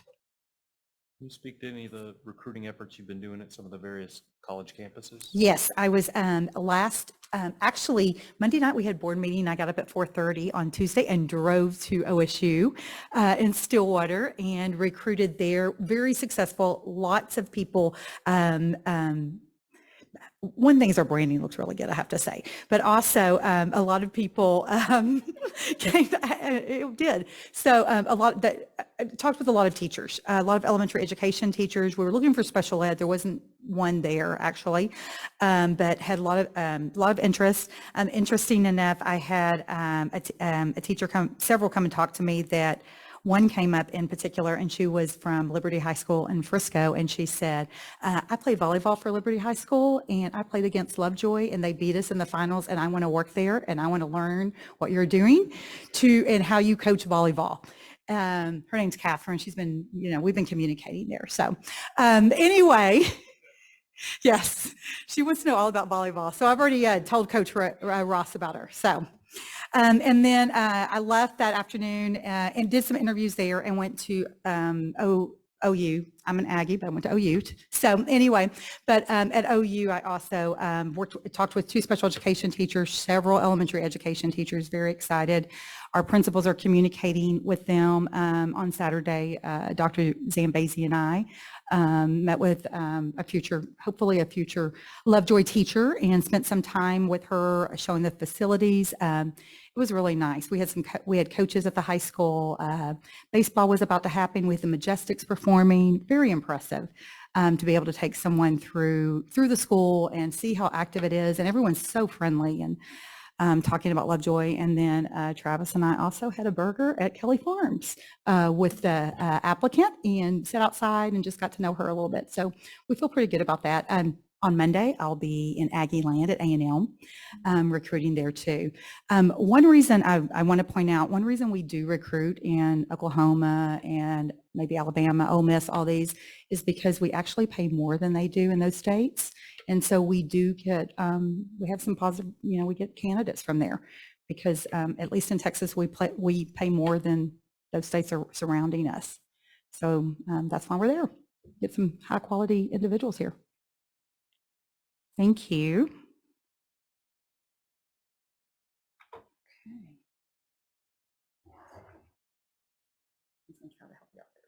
I need all the help I can get. Uh-oh.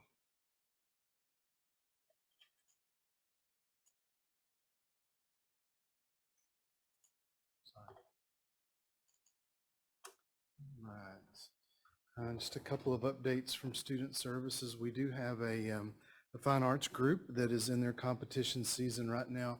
Our one-act play competed in district in Denison. Last week they competed in by-district in Denison, and they advanced. They advanced to the area competition, which is this Wednesday, March 29th at Tyler Junior College. So their competition season is kind of like any athletic competition season. They do district, they do by-district, they do area, regionals, then eventually state. And so we, of course, are cheering them on to move on each and every week. So we want to congratulate the theater students, the one-act play students, and of course, Ms. Brewster as well. So we'll give you an update on the Thursday board notes on how they finish up on Wednesday at Tyler Junior College. Back in the fall, we had mentioned that we were going to apply for a couple of security grants, and very pleased to announce that we've been awarded both of those grants. The silent panic alert technology, which was the smaller one, but anything is good, was $9,523. It has to be used specifically for silent panic alarm technology, kind of like we already have. But it can also go towards infrastructure and enhancing that infrastructure that we may need to have better communication within our district. And then we also received or were awarded the School Safety Standards Grant, which was the big one, $265,000, $466. So that one, there is a minimum standards that we have to meet. So there's some primary costs that we have to meet, and we've met a bunch of those. But Casey, myself, Ms. Cordell have been working together to make sure that we meet every one of those. And then once we do that, we can go to some secondary costs that we can apply whatever's remaining to. So we'll have an update for you we'll have an update for you regarding those grants shortly. And finally, I hope everybody has paid attention. We've put this out in the community. Wednesday evening at the high school, we're going to have a presentation called Fentanyl Factor. It's no secret how much this has become a part of the news every evening. It's become a part of our surrounding communities. It's impacted students at surrounding school districts. And we really wanted to get information out to our parent community about how they need to talk to it's really not even teenagers. I have a son who's in 6th grade, and we talk about this. Just simply don't take something that you don't know what it is from people. Just because it may look like candy, it doesn't mean it's candy. And unfortunately, we have to take that approach now to keep our kids safe. But on Wednesday afternoon at the high school, right now it's planned for the lecture hall. The crowd is probably going to push us into the auditorium because it's growing. But we'll have a panel discussion. First of all, there'll be about a 16-minute video addressing fentanyl and the different just the different facts about fentanyl. And then there will be a panel discussion with local professionals who will just give us a lot of questions. It'll be a question and answer opportunity that we get to find as much information out as we can, because the worst thing I think that we can do, the worst approach that we can have, is it won't happen in Lovejoy, because as soon as we say that, we really make ourselves even more vulnerable than we already are. So I hope everybody can get out and see what information we can, will be provided to us. And we're always looking at other ways and other organizations that can provide us more information on this unfortunate drug that's that's slowly making its way around North Texas. Any questions on that?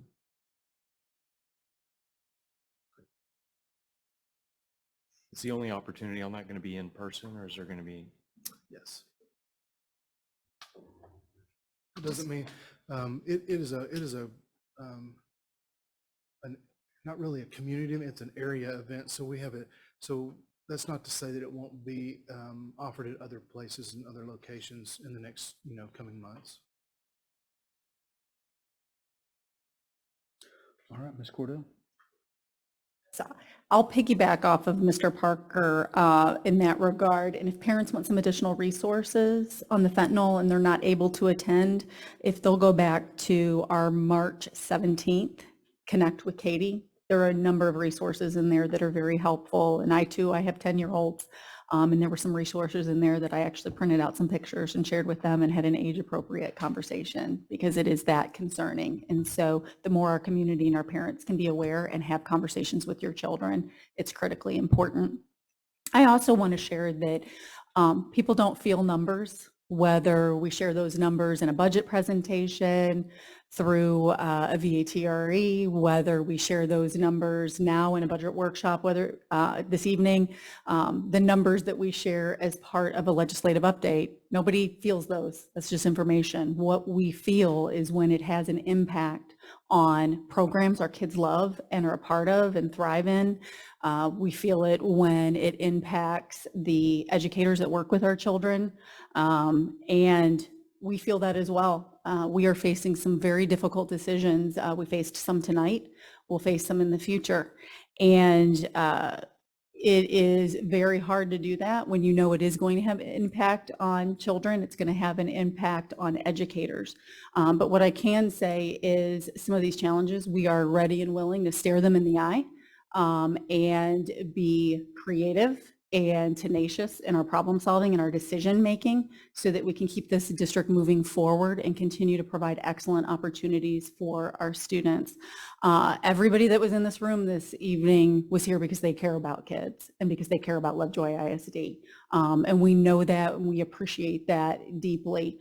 I also would encourage everyone to dial in on those budget numbers and on those legislative bills that are starting to go through. It's important, it matters, and I don't want us to continue to be in the position where we have to make difficult decisions, but that's what we have to do to keep the district moving forward. So I just want everybody to know we take that with great weight, understanding the full impact, and it's essential for us to be able to move forward. I also thank our teachers and our administrators.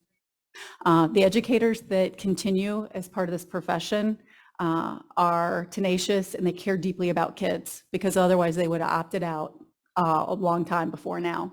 They wouldn't be here doing the work they're doing if they didn't. And so just want to emphasize my gratitude for them and how proud I am to work alongside them on behalf of each and every student in Lovejoy ISD.